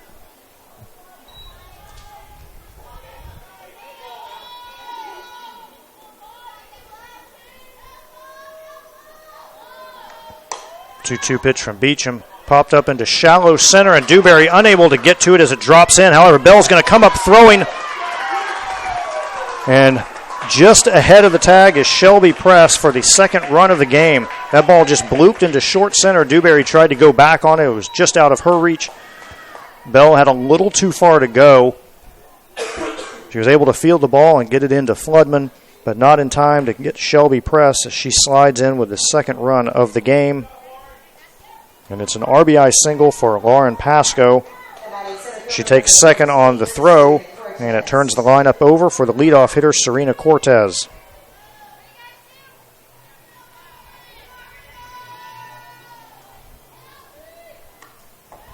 Cortez takes the first pitch for a strike. Cortez 0 for 2 in the game.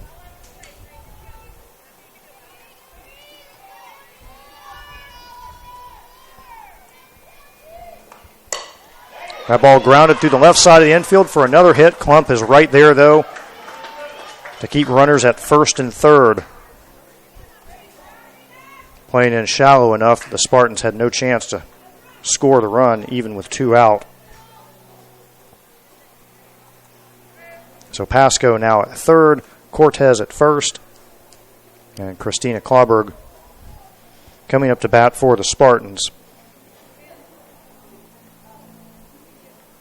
Batting for Tampa, shortstop number 3, Christina Klauberg.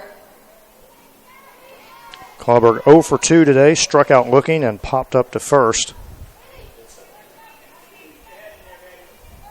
Now hitting .313 on the season.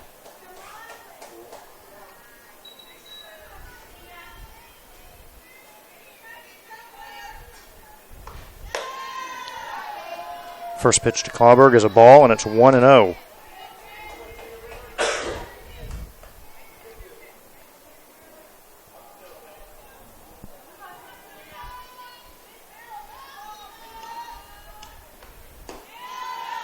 The 1-0 delivery is also a ball, and it's 2-0.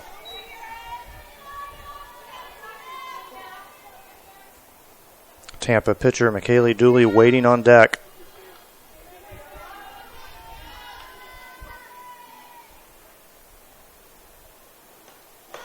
Two-0 into Klauberg is a strike.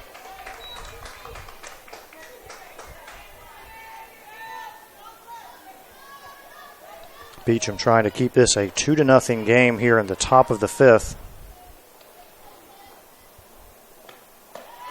That pitch is in for a strike to even the count at 2-2.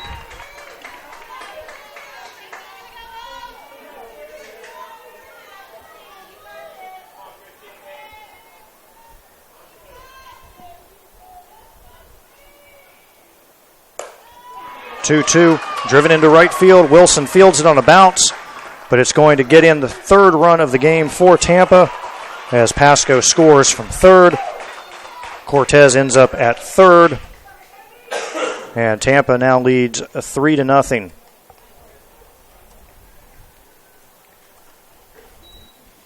Assistant coach Gianni Artediello heading out to talk to Beecham.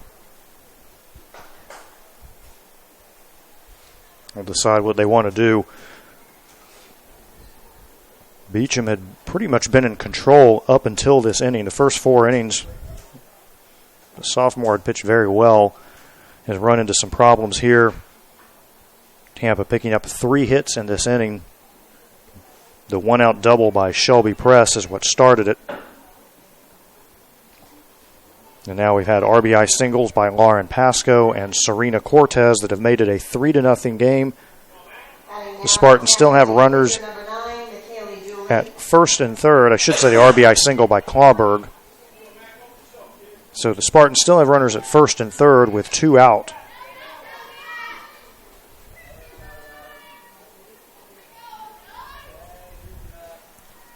Beecham's first pitch into Dooley is a ball, and it's 1-0. Dooley 0 for 2 so far in this game. Went 1 for 5 in the opener today, first game, and then had 2 hits for the Spartans last night. Count now even at 1-1.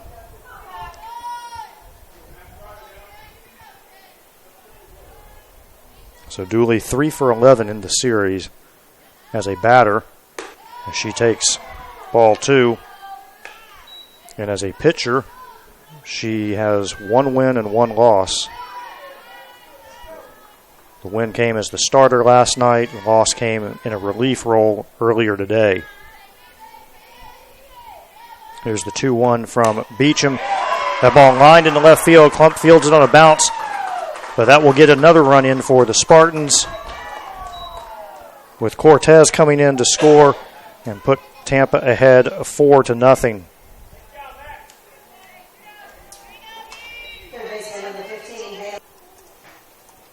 But at least for now, that will end the game for Kristen Beecham, with the Spartans leading 4-0. That's 4 consecutive singles for Tampa here in the top of the 5th inning. Pasco, Cortez, Clawberg, and Dooley, the 9, 1, 2, and 3 hitters for Tampa. So Jenna Weldon is into the game for Florida Southern. Weldon is actually, or was, the designated player.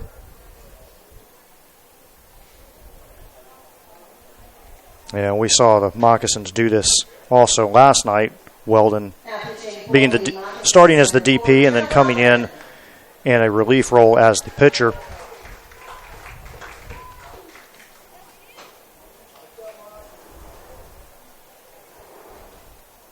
And Weldon did a good job last night when she did come in. Came into a tough situation with the bases loaded and 1 out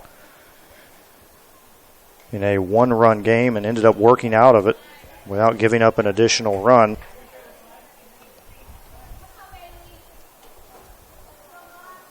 And she'll be facing Bailey Phillips here in the 5th inning. 3 runs already across for the Spartans in the top half of the inning.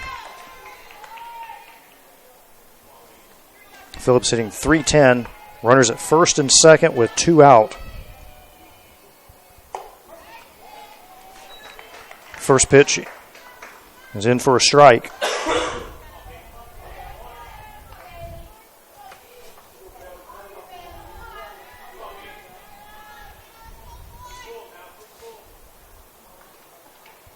Weldon's 0-1 pitch to Phillips is fouled back for strike 2.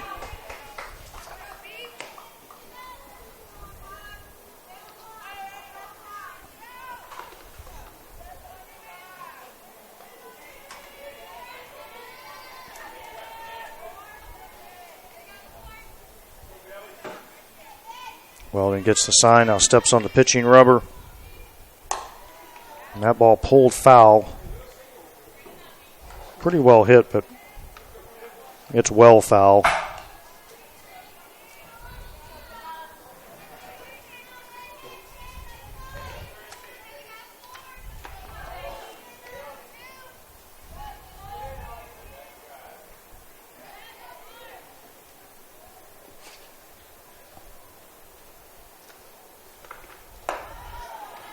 Pitch is upstairs for a ball, and it's 1-2. Weldon comes in with no 1-loss record. She does have 1 save and a 5.25 ERA and 5 1/3 innings pitched. Most of that damage came on a 3-run homer against Francis Marion. Ball upstairs, 2-2. In her 2 relief appearances since then, she's pitched very well.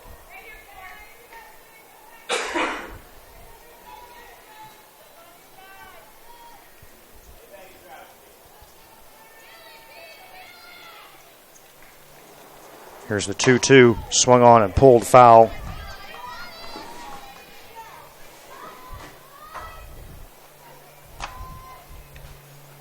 Like we said, Weldon came in last night in relief of Aubrey Ellers in the top of the 4th inning with the bases loaded and 1 out.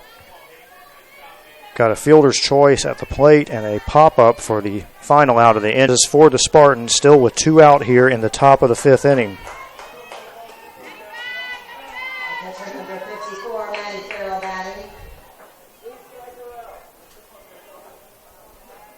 That'll bring up the catcher, Maddie Farrell, who is 1 for 2 today. Had an RBI single in the 2nd, flied out to center in the 4th.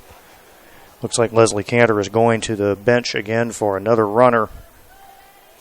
We'll see who's coming out. And that's going to be Brianna Taphouse, who is going out to second base to run for Dooley.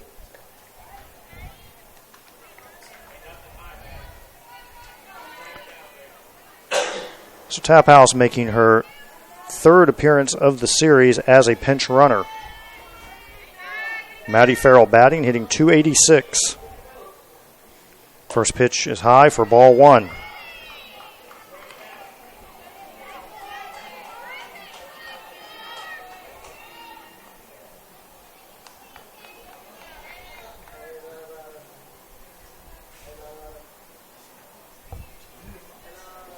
.1-0 delivery is low and inside for ball two.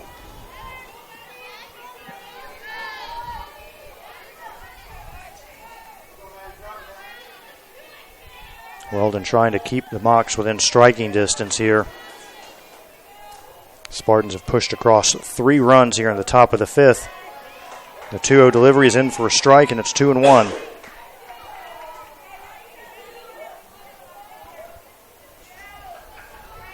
Starting pitcher Kristen Beecham got 2 of the first 3 batters in this inning.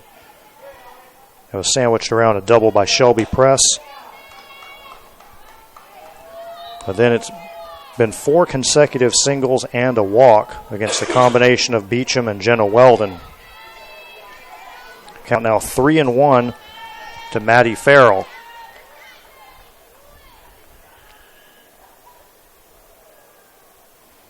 Weldon's next pitch is high for ball 4, and that will force in a run. Clawberg coming in to score. And the Spartans are up 5-0.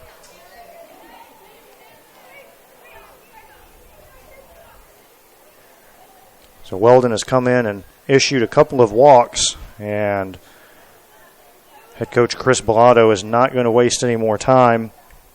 He's going to bring Aubrey Ellers in, who has now appeared in all 3 games of this series, 2 of them as a relief pitcher.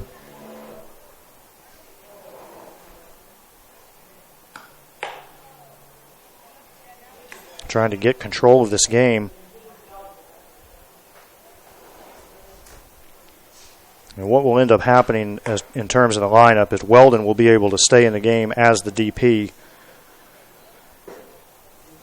which will put Aubrey Ellers into the flex position as the pitcher. Moccasins hoping to get the type of performance from Ellers they got in Game 1 today, when she came in and pitched 5 2/3 scoreless innings of relief, gave up just 1 hit, no walks, and struck out 2, and ended up with the win. Fantastic performance by Aubrey Ellers. She'll be facing Taylor Farrell here with the bases loaded and 2 out. And for Tampa, the designated player number 2, Taylor Farrell.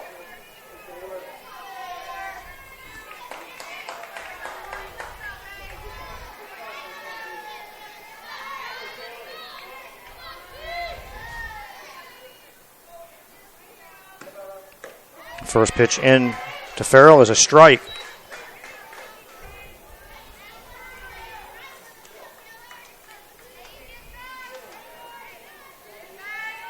And with that performance earlier today, Ellers has lowered her ERA. As we watch the fly ball into Wilson, lowered her ERA down to 3.50. And the fly ball hit out to right field, caught easily by Wilson. And Ellers will keep it a 5-0 game. But it was not a good inning for the Moccasins. In that inning, Tampa scores 4 runs on 5 hits, and they end up leaving the bases loaded. Florida Southern has its work cut out for it against one of the league's best pitchers, McKaylee Dooley. And Dooley will re-enter the game. The Spartans ran for her in the top half of this inning, but she'll come back in to pitch. And Dooley, who was first team All-SSC last year as a pitcher, she went 16-7 with a 1.94 ERA for the Spartans last year, and she was the conference pitcher of the week 4 times. Ended up 4th in the league in wins and 3rd in ERA.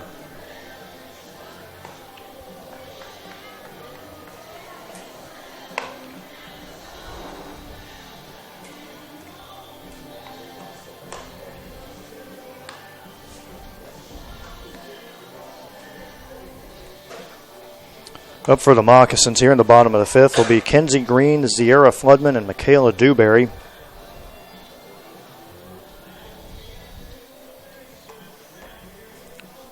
Green will be bringing a .368 batting average to the plate after her double in the second inning.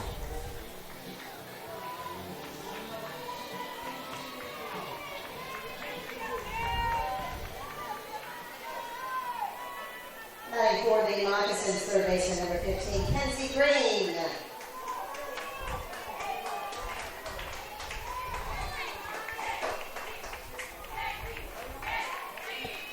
And the first pitch from Dooley to Green is swung on and chopped down to third. Phillips throws across the diamond for the first out.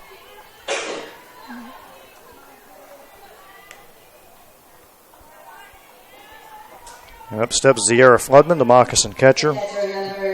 She walked in her first plate appearance of the game.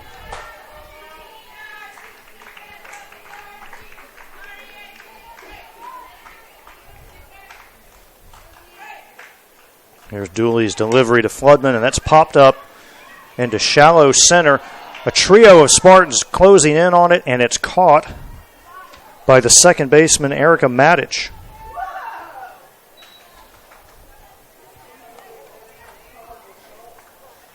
Really almost had four Spartans closing in on it. The shortstop, second baseman, and center fielder are all in position possibly to make the catch, and Shelby Press was coming in hard from left field.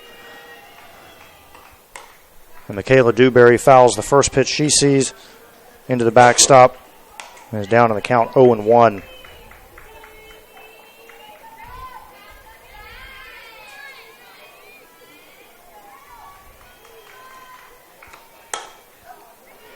Dewberry swings at the second pitch again, and this is lofted into right center. And Cortez caught it and then dropped it, but home plate umpire Tyrone Miller is saying that the drop came on the exchange. He's saying she did hold it long enough for the out. So it's going to be a 3-up, 3-down inning for McKaylee Dooley and the Spartans. No argument there from the Moccasins. Dooley today, through the first 5 innings of this game, has held Florida Southern to just one hit. That being a double by Kenzie Green in the second. Moccasins running out of chances to score more against her. They found a way, though, in game 1 of today's doubleheader to get the win. And Aubrey Ellers will be back out there again in the 6th inning. She came in and got the final out of the 5th when Kristen Beecham and Jenna Weldon ran into some trouble.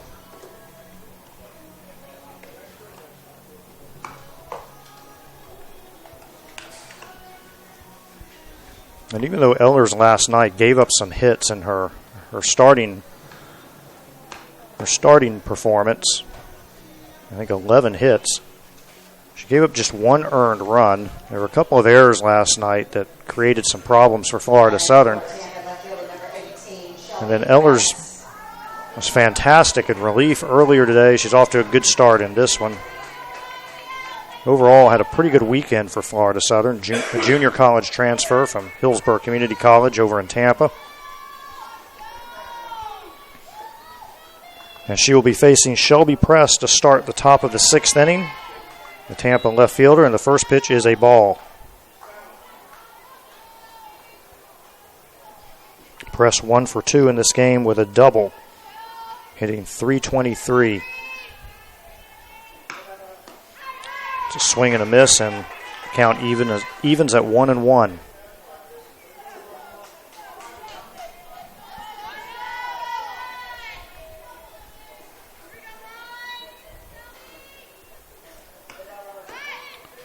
Next pitch is offered at, as Press looked like she wanted to bunt.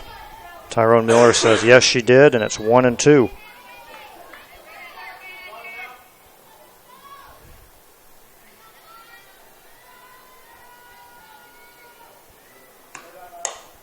1-2 pitch swung on and hit into shallow right center, and there's a diving catch by Shannon Bell.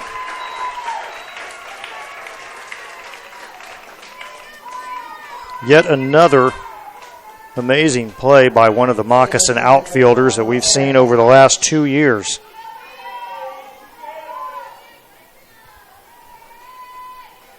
She went to the wall on a ball hit up at USC Aiken that looked to be a certain double late in the second game of that doubleheader. Moccasins were pretty well in control by that point, but it looked like Aiken would get an extra base hit out of that. And Bell tracked it down as she's running into the wall and made it look easy. And now she comes in to make a diving catch here to take a hit away from Shelby Press as Erica Matic is at the plate with a 1-0 count, make it 1-1. Matic 0 for 2 today. She struck out in the third and grounded out to short in the fifth.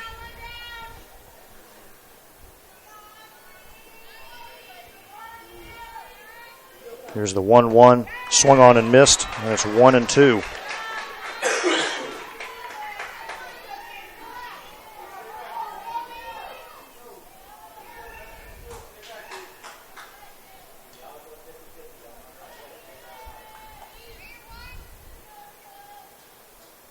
The 1-2 delivery swung on and hit straight away to Bell in center, just behind the S in the outfield, and this one a lot easier for the senior center fielder. She puts it away for the second out of the inning. And batting right fielder number 5, Lauren Pasco.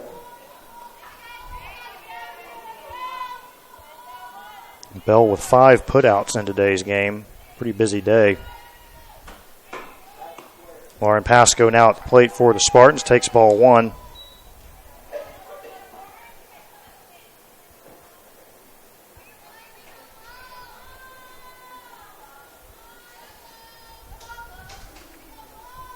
Here's the 1-0 from Ellers. That's in for a strike, and it's 1-1.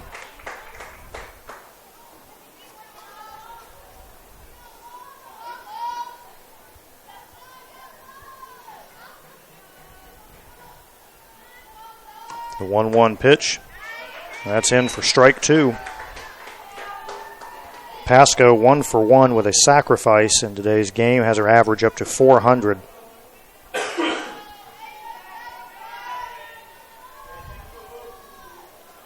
The 1-2 delivery from Ellers is swung on, bounced out to Green at third. She'll throw across to Trania at first for the final out of the inning. So with a little help from Shannon Bell in center, Aubrey Ellers sets the Spartans down in order in the top of the sixth and keeps it a 5-0 game going into the bottom half of the inning.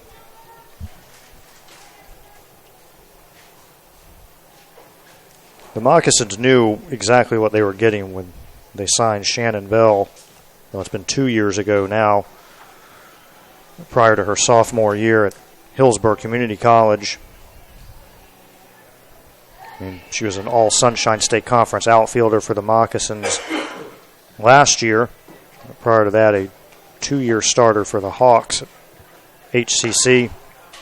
She had a .408 career batting average in junior college and was a first-team junior college All-American as a sophomore. And she was the Suncoast Conference Player of the Year. And by that point, she had already signed with the Moccasins. She had been a second-team All-Region selection and first-team All-Conference that year as well. Batting for the Moccasins, left fielder number 6, Desiree Klump. And her junior college teammate, Desiree Klump, coming to the plate here in the bottom of the sixth. Klump lined out to center in her first at-bat of the game and takes ball 1. Klump won her own share of honors at HCC. She was a 2-time all-conference selection as well. Klump grounds this one through the middle for a base hit, the second of the game. Cortez has some problems with it out in center, and Klump is going to take an extra base. So that's going to be a base hit for Desiree Klump, and they might give Serena Cortez an error out there too. She didn't handle it cleanly.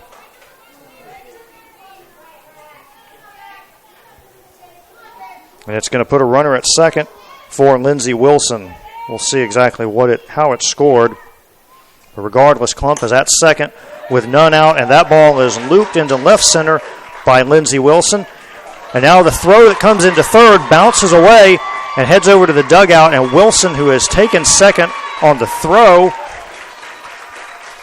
ends up with a hit that produces a run for Florida Southern. That will not be an RBI.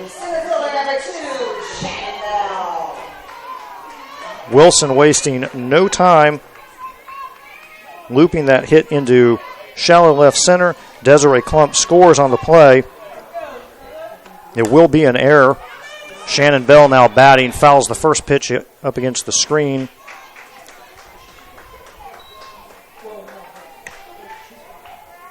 And it's 0-1. Bell now hitting .409. The Moccasins have their first run of the game in, which scores on the throwing error.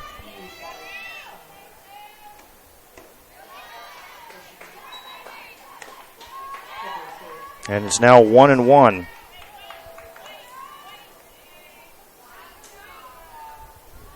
So we think there may be two errors in the inning there. 1-1 pitch to Bell. That's drilled into left. Press will pick it up out there, and the Moccasins now with runners at first and third.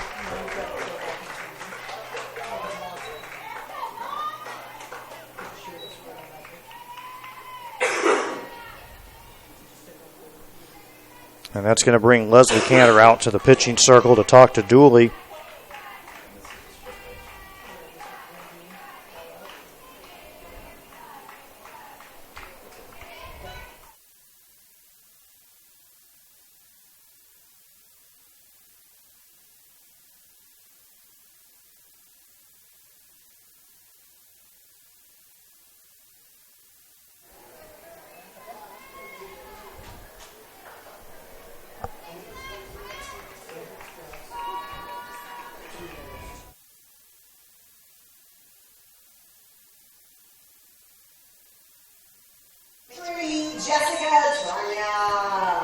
So after the meeting in the circle, we can confirm there have been two errors in the inning. The first one on Cortez, and the second one on the third baseman, Phillips.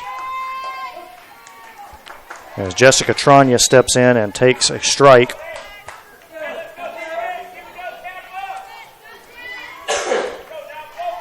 Phillips unable to handle the throw coming from Cortez, which allowed Klump to score. Trania drives that into the gap in right center. Pasco's going to go back and make the catch, and it's going to be deep enough to score. Wilson with the second run of the inning for Florida Southern.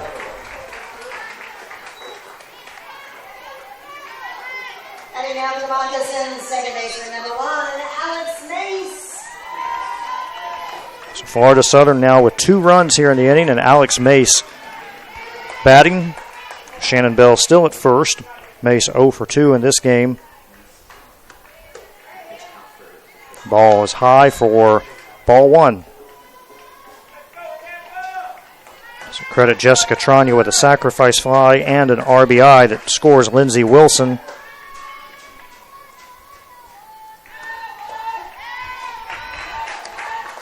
And the next pitch is in for a strike at 1-1.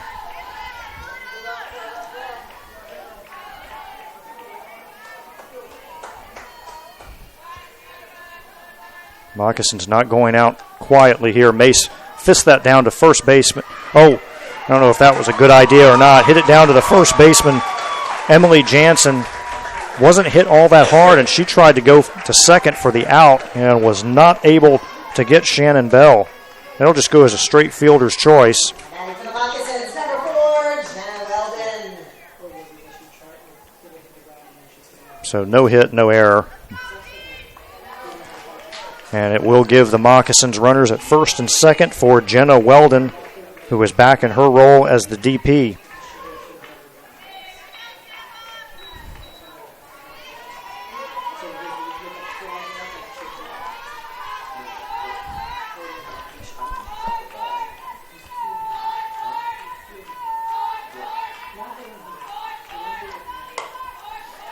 First pitch swinging, hit down to third to Phillips, and Phillips could not field it cleanly, then tried to put the tag on Bell, except she didn't have the ball. The ball got on Phillips pretty quick down there. And she was able to make the stop and keep it in front of her. Tried to get back to third for the force out. Wasn't going to make it, or didn't look like she would make it, so she tried to put the tag on Bell, who was sliding in and was unable to do so. And the first pitch to Kenzie Green is fouled off down the right field line.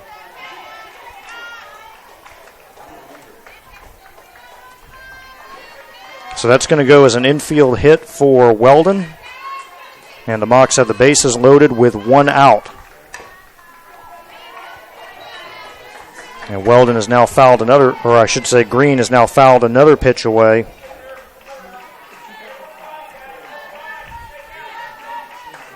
Bell now at third, Mace at second, and Weldon at first. Florida Southern has cut the gap to 5-2 here in the bottom of the sixth. And that ball is hit to medium depth in left field by Green, but it's not going to be deep enough to score Shannon Bell.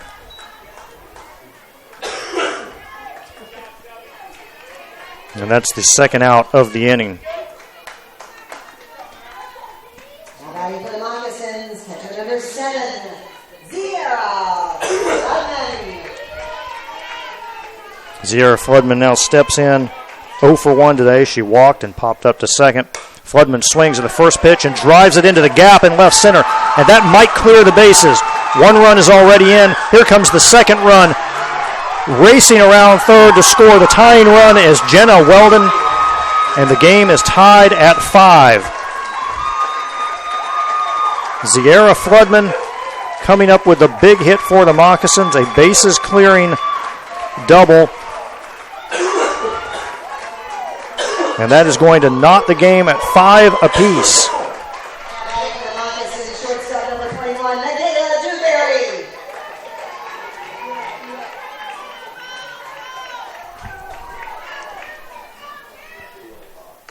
First pitch into Michaela Dewberry, the Moccasin shortstop. She is 0 for 2 today.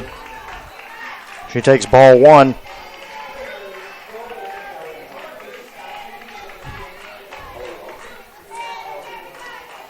Next pitch is high for ball 2.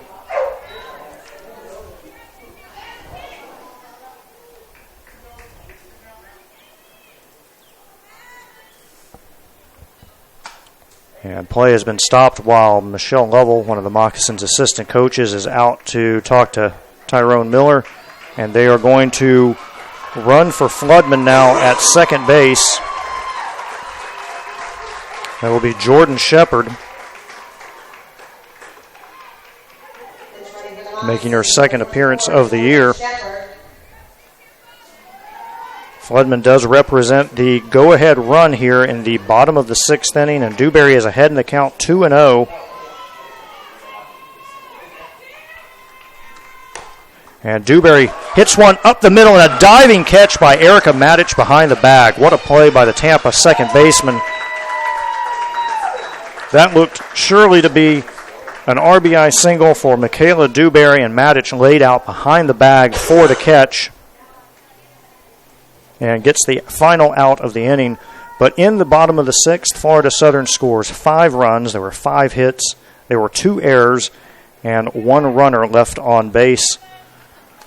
We'll head to the 7th inning just as we did in Game 1 today, all tied.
fielder number 14, Serena Cortez.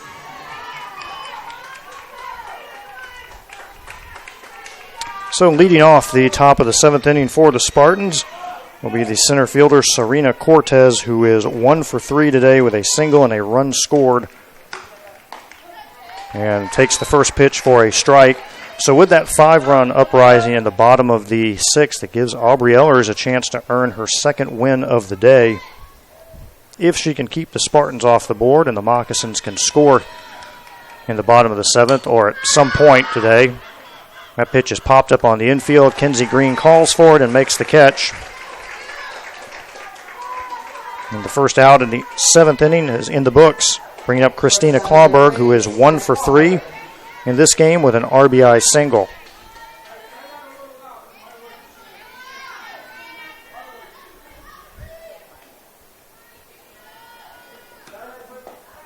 That pitch floats in for ball 1. Tampa committed 2 errors in that last inning, but as it played out, neither of them really a part of the scoring. They were just allowing runners to advance, and all of those runs ended up being earned after the double by Floodman. That ball hit on one bounce down to Green. She fires across to Trania for the second out of the inning.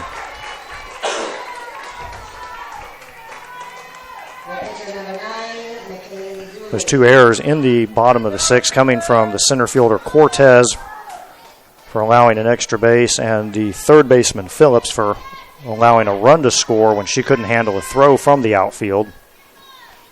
But as we said, all of those runs now earned after the inning played out. And Dooley swings at the first pitch and pops it up to Kenzie Green at third. And that is a quick 1-2-3 inning by Aubrey Ellers, who has come into the game and done exactly what Coach Pilato asked her to do. She has faced 7 batters and recorded 7 outs. So for Aubrey Ellers today and her 2 relief appearances, that's 8 innings with only 1 hit allowed and no walks.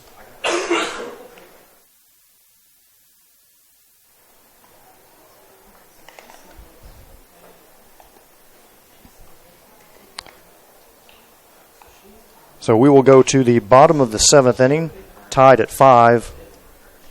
And for those of us who have been on our feet all day, we are really pulling for the Moccasins to score quickly here. It's now 5:45. Our first game started at 12:57, actually. And most of us have been here long before that.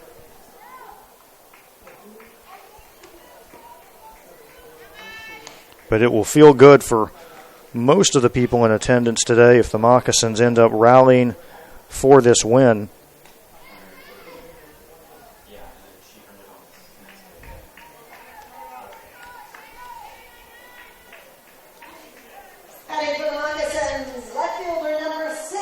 And Desiree Klump, who led off the bottom of the 6th inning for Florida Southern with a base hit that got the rally started, will be leading off the bottom of the 7th against McKaylee Dooley. Klump puts down a bunt. It's bounced over to Phillips at third. She's able to come in and field it and throw on the run to the second baseman, Matic, covering for the out.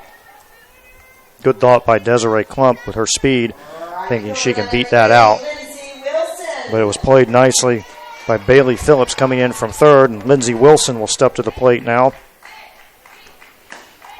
and takes ball 1 from Dooley. Wilson also had a base hit in that 6th inning rally and came around to score one of the 5 runs. She's 1 for 3 today. Swings and misses. It's 1-1. Wilson still hitting .333. Could have been higher. She had a hit taken away from her by Shelby Press on an impressive play in left field back in the 1st inning. That pitch is in for ball 2.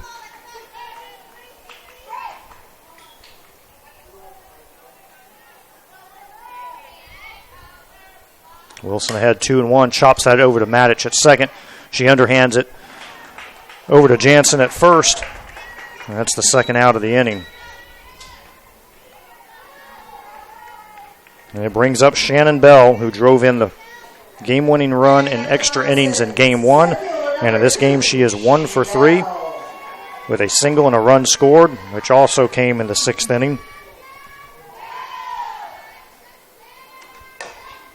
She chops one down to Phillips at third, whose throw across to Jansen is in time for the final out of the inning.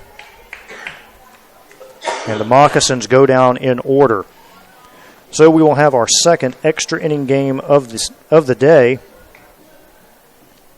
To be honest, probably not what any of us wanted to see. I don't think either of the teams wanted to see it either after playing 11 innings in game 1. But on we will play. Certainly been a memorable weekend for the Moccasins with the opening of Chris Bellato Field last night. An 11-inning win in game 1 today, and now another extra inning affair in game 2.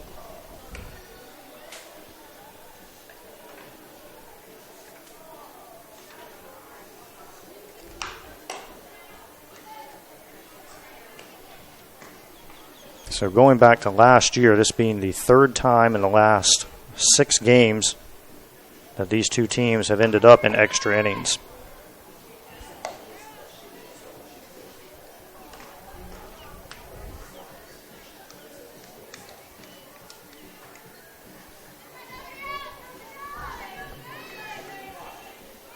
Heading after the Spartans third baseman number 15, Bailey Phillips.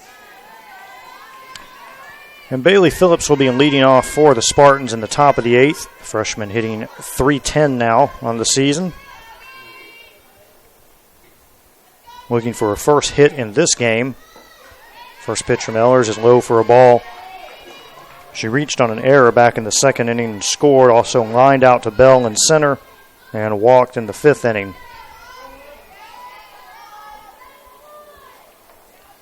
Here's the 1-0 from Ellers. Swung on and missed.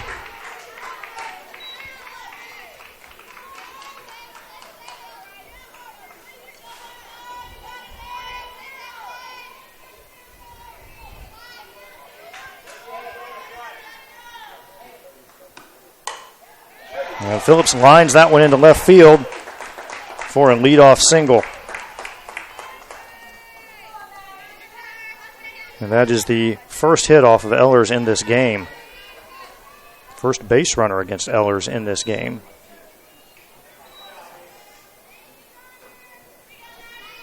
And the Spartans will again go to the bench for a pinch runner.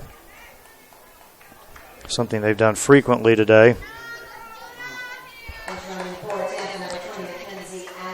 And taking over at first base for Phillips will be Mackenzie Allen with Maddie Farrell batting.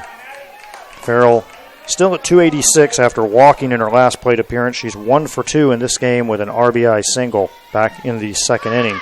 First pitch to Farrell is bunted down to Green, who picks it up and gets the out at first. Mace then tries to throw behind the runner at second. But Allen's able to get back ahead of the tag by Dewberry.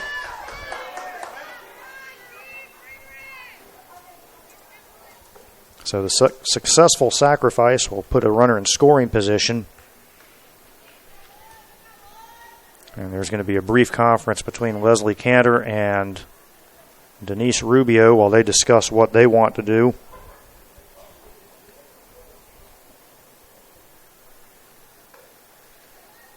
They may be looking to go to the bench here for a pinch hitter.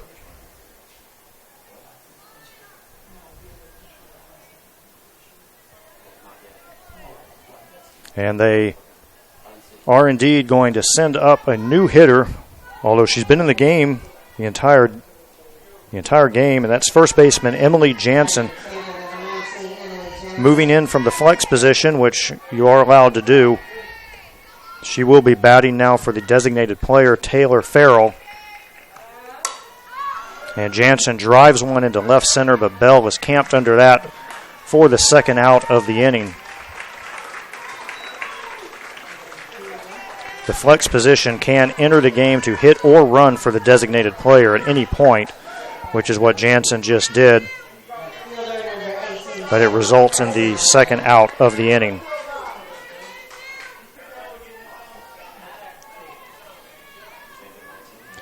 So Shelby Press will be batting for the Spartans now, the left fielder. She swings at the first pitch, hits it down to Kenzie Green, who fields it on a hop and throws across to Tranya for the out. And Aubrey Ellers again does the job for Florida Southern. Game remains tied at 5 going into the bottom of the 8th. Spartans unable to score after the leadoff single by Bailey Phillips, who will likely re-enter after Mackenzie Allen had run for her.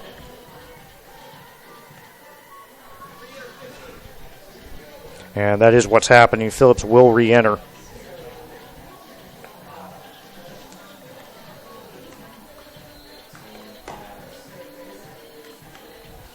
Just going back a little bit to that play in the last inning, or I should say that substitution, when Jansen went in to hit for Farrell. If you were listed in the flex position, at any point during the game, that flex player can enter for the designated player, the original DP on the lineup card, and she can go in and out of that slot as many times as she wants. It does not count as a substitution for Jansen since she never officially left the game. It does, however, count as a substitution for Taylor Farrell. So for the Spartans, they would have to re-enter Farrell if this game continues and they want her to bat. And stepping in for the first at-bat here in the bottom of the 8th is the first baseman, Jessica Tranya.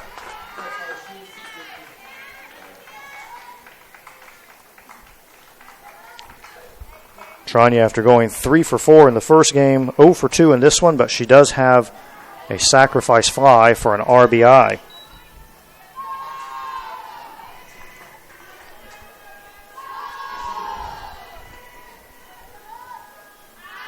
A 1-1 pitch into Tranya, and that's popped up into left field. Press will go back and make the catch for the first out.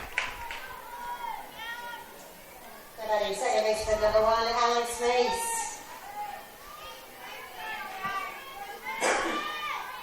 They'll bring Alex Mace to the plate. Alex 0 for 3 today, but she did reach on a fielder's choice during that 5-run 6th inning. That was the play where Jansen tried to catch the lead runner going down to second and made a bad decision. They were unable to get the out at second, which allowed Mace to also reach safely, and then Mace came around to score one of those runs. An important play in the game. 0-1 into Mace, strike 2. So it doesn't go as an error. It's not a physical error on the part of Jansen, but really a mental error that gave the Moccasins a run. Mace swings at the 0-2 pitch and fouls it off over towards the dugout.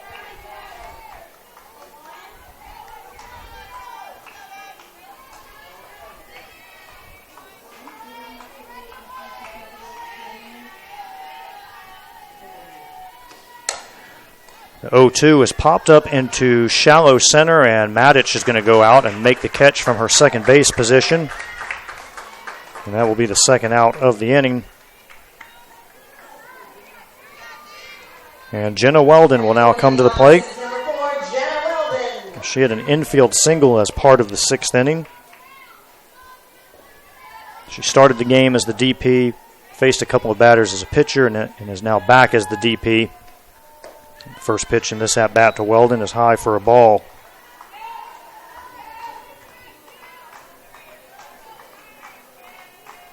Two out here, bottom of the 8th, game tied at 5. Dooley's next pitch is inside for ball 2.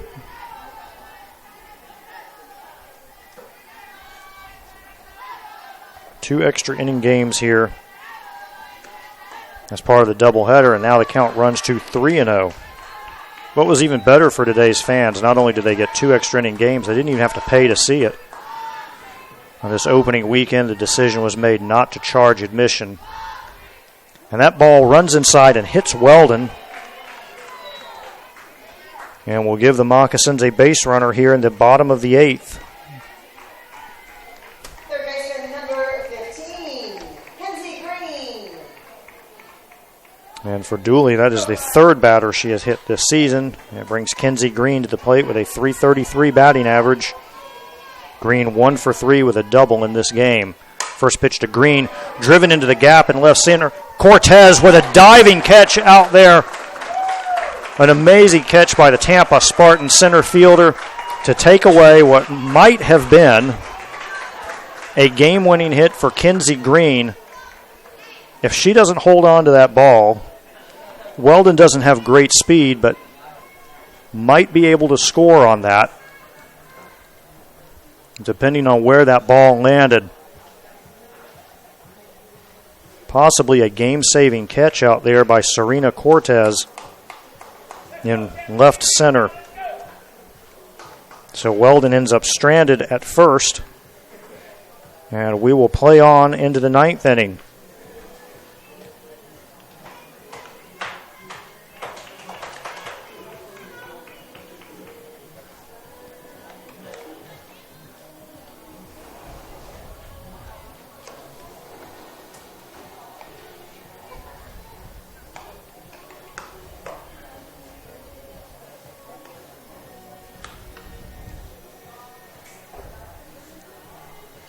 There has been one other occasion in their long history in which these two teams have played 2 extra inning games in a doubleheader.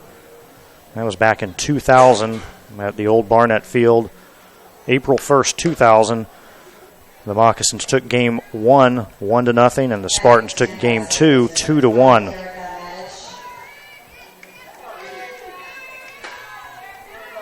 And after the first game today went 11 innings, the second game is now into the ninth, with Erica Matic leading off for the Spartans. 0 for 3 today, 190 for the season against Aubrey Ellers.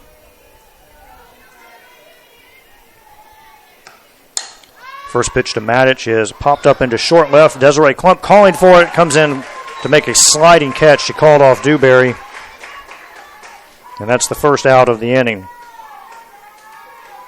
Nice play out there by Desiree Klump. And Lauren Pasco steps to the plate, 1 for 3, or I should say 1 for 2, with an RBI single and a sacrifice bunt today.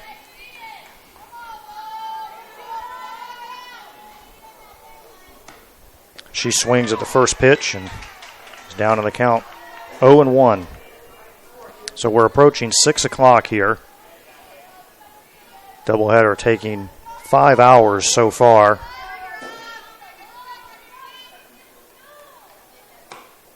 That pitch is lined into center, and Bell will play it on a hop, get the ball back in, and it'll be a 1-out single for the number 9 hitter, Lauren Pasco, her second hit in the game. Center fielder number 14, Serena Cortez. And it turns the lineup over, gets Serena Cortez to the plate. The Spartan center fielder 1 for 4 with a single, and that amazing catch out there in left center in the top, or I should say in the bottom half of the 8th inning. She fouls one straight back into the net, taking away at least a hit from Kinsey Green that would have put runners. Moccasins would have had no worse than a first and third situation. But where that ball was hit, it may have been deep enough to get Weldon home. Here's the 0-1 to Cortez. She swings and hits that into right center. Bell is on the run and makes another diving catch out there. That's twice today for Shannon Bell.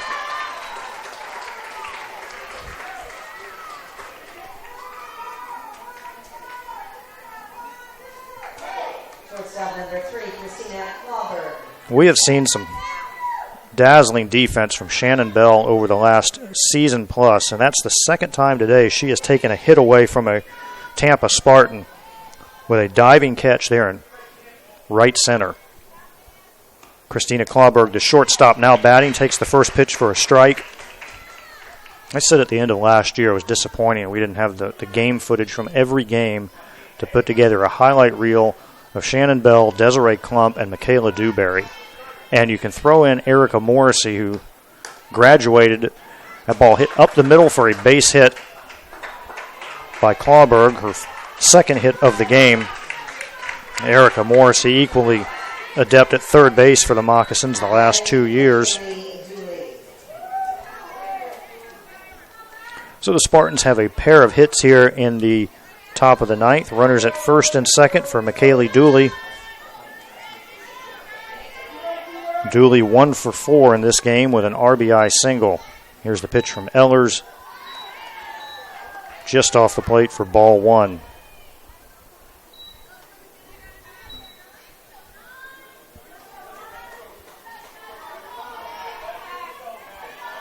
Again, 2 out here in the top of the ninth. Game tied at 5. The 1-0 delivery bounces in there, and Floodman does a good job to keep it in front of her.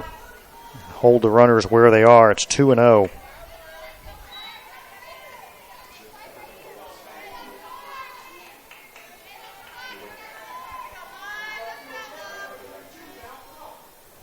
The 2-0 pitch into Dooley is a called strike. Dooley hitting .219 on the season. Last year, though, over 300. One of the Spartans' top hitters. And she has pitched either as a starter or reliever in all 3 games in this series. That ball is driven into the right center field gap. Bell will get over to cut it off, and it'll hold Dooley to a single.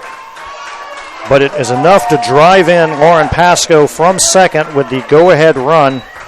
And the Spartans have taken a 6-5 lead here in the top of the ninth. Clawberg able to move over to third on the play, putting Spartans at first and third, still with 2 out for the third baseman, Bailey Phillips.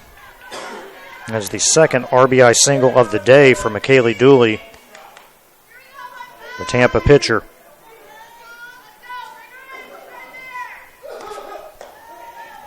Phillips takes the first pitch for a strike.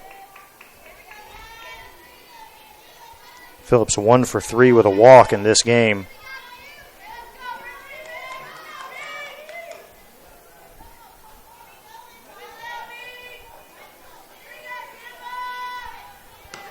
The 0-1 delivery is fouled into the screen over near the Tampa dugout.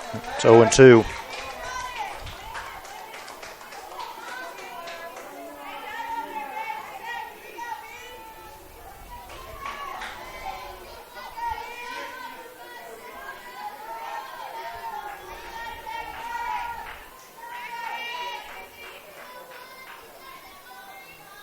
Here's the 0-2 from Ehlers. It's swung on and chopped out to shortstop. Dewberry comes in to try to field it, tries to short hop it, and is unable to do so. And that's going to get another run in with Clawberg scoring.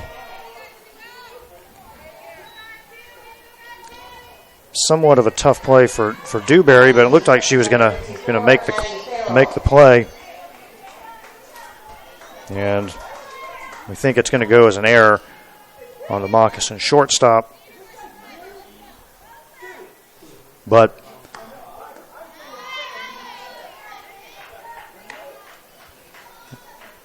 regardless of how it's scored, it's another run in for the Spartans. And a 7-5 lead.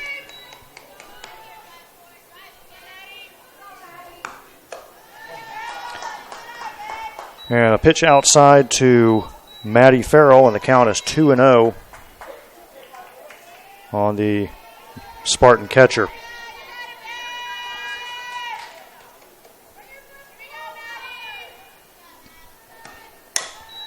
Farrell hits it out to Dewberry, who fires across the infield and gets the final out of the inning.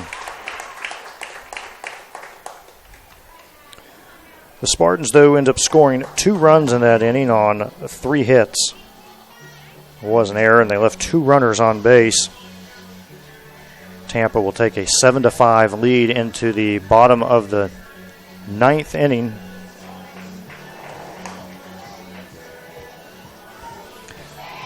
Ehlers has pitched 4 1/3 innings of relief in this game and done a very good job. 2 runs, 4 hits, only 1 of those runs earned. And that to go with her earlier performance today, in which she came out of the bullpen and pitched 5.2 scoreless innings, allowing just 1 hit.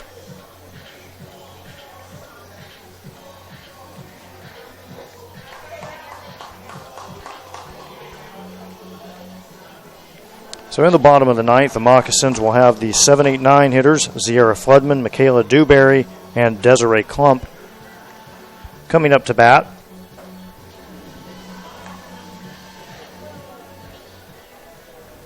And it was Floodman who had the 3-run double in the 6th that tied the game and sent it to extra innings.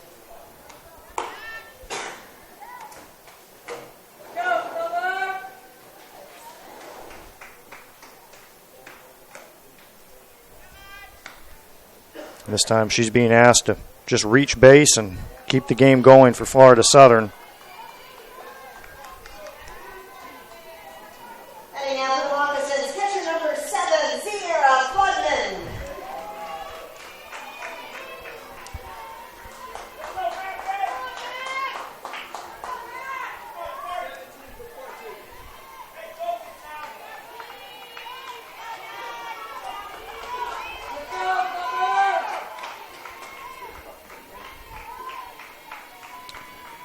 Dooley's first pitch into Floodman is in for a strike.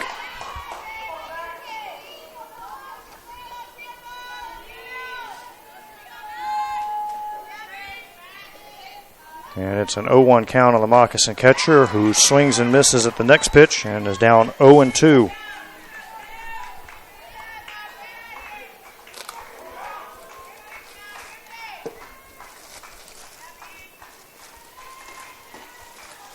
Pitch is inside for a ball, and it's now 1-2.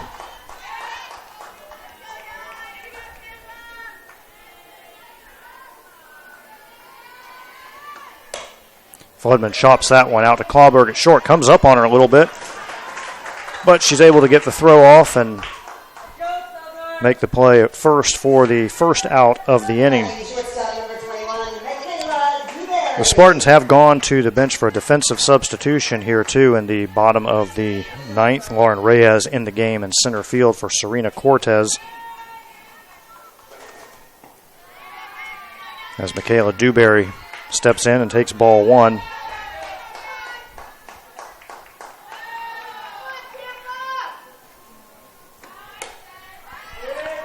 Next pitch popped up on the infield. Dooley is calling for it and will make the catch about halfway between home plate and the pitcher's circle for the second out of the inning. And Desiree Klump is the Moccasins' last chance to keep this game going, keep it alive, hoping for another rally. Klump 1 for 3 in the game, scored one of those runs back in the 6th inning. First pitch into Klump is a ball.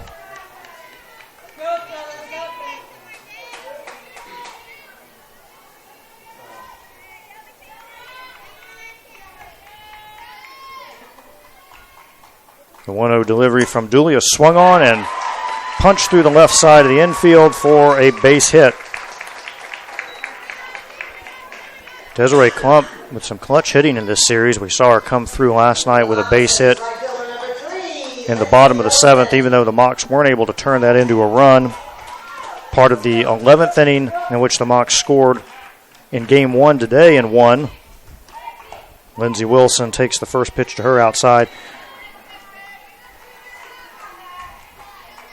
So Klump, a big part of the win earlier today, and today she had a base hit in the bottom of the 6th that turned into a run, and now a base hit here in the bottom of the 9th to keep it going.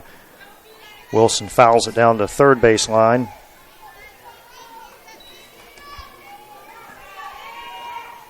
Lindsey Wilson 1 for 4 in the game.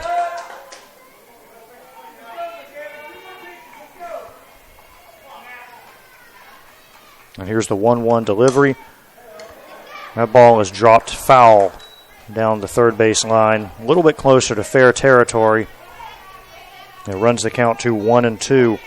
Moccasins down 7-5 here in the bottom of the 9th. Desiree Klump at first. And Cantor's going to go out and talk to her pitcher for a little bit. Desiree will run across and join a quick conference with Lindsey Wilson and head coach Chris Bellato.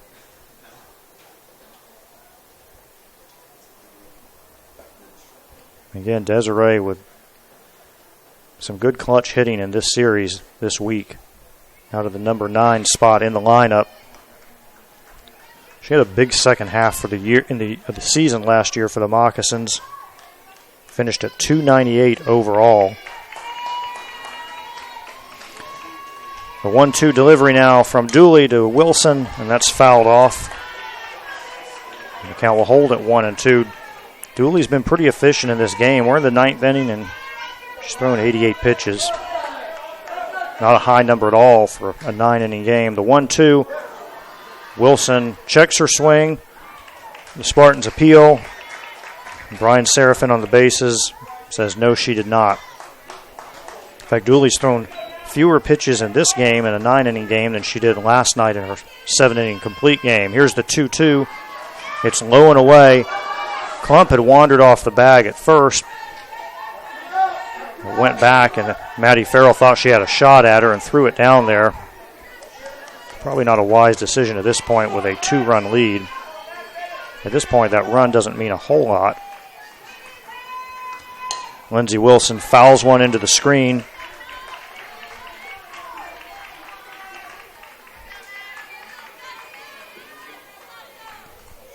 The count remains 3-2.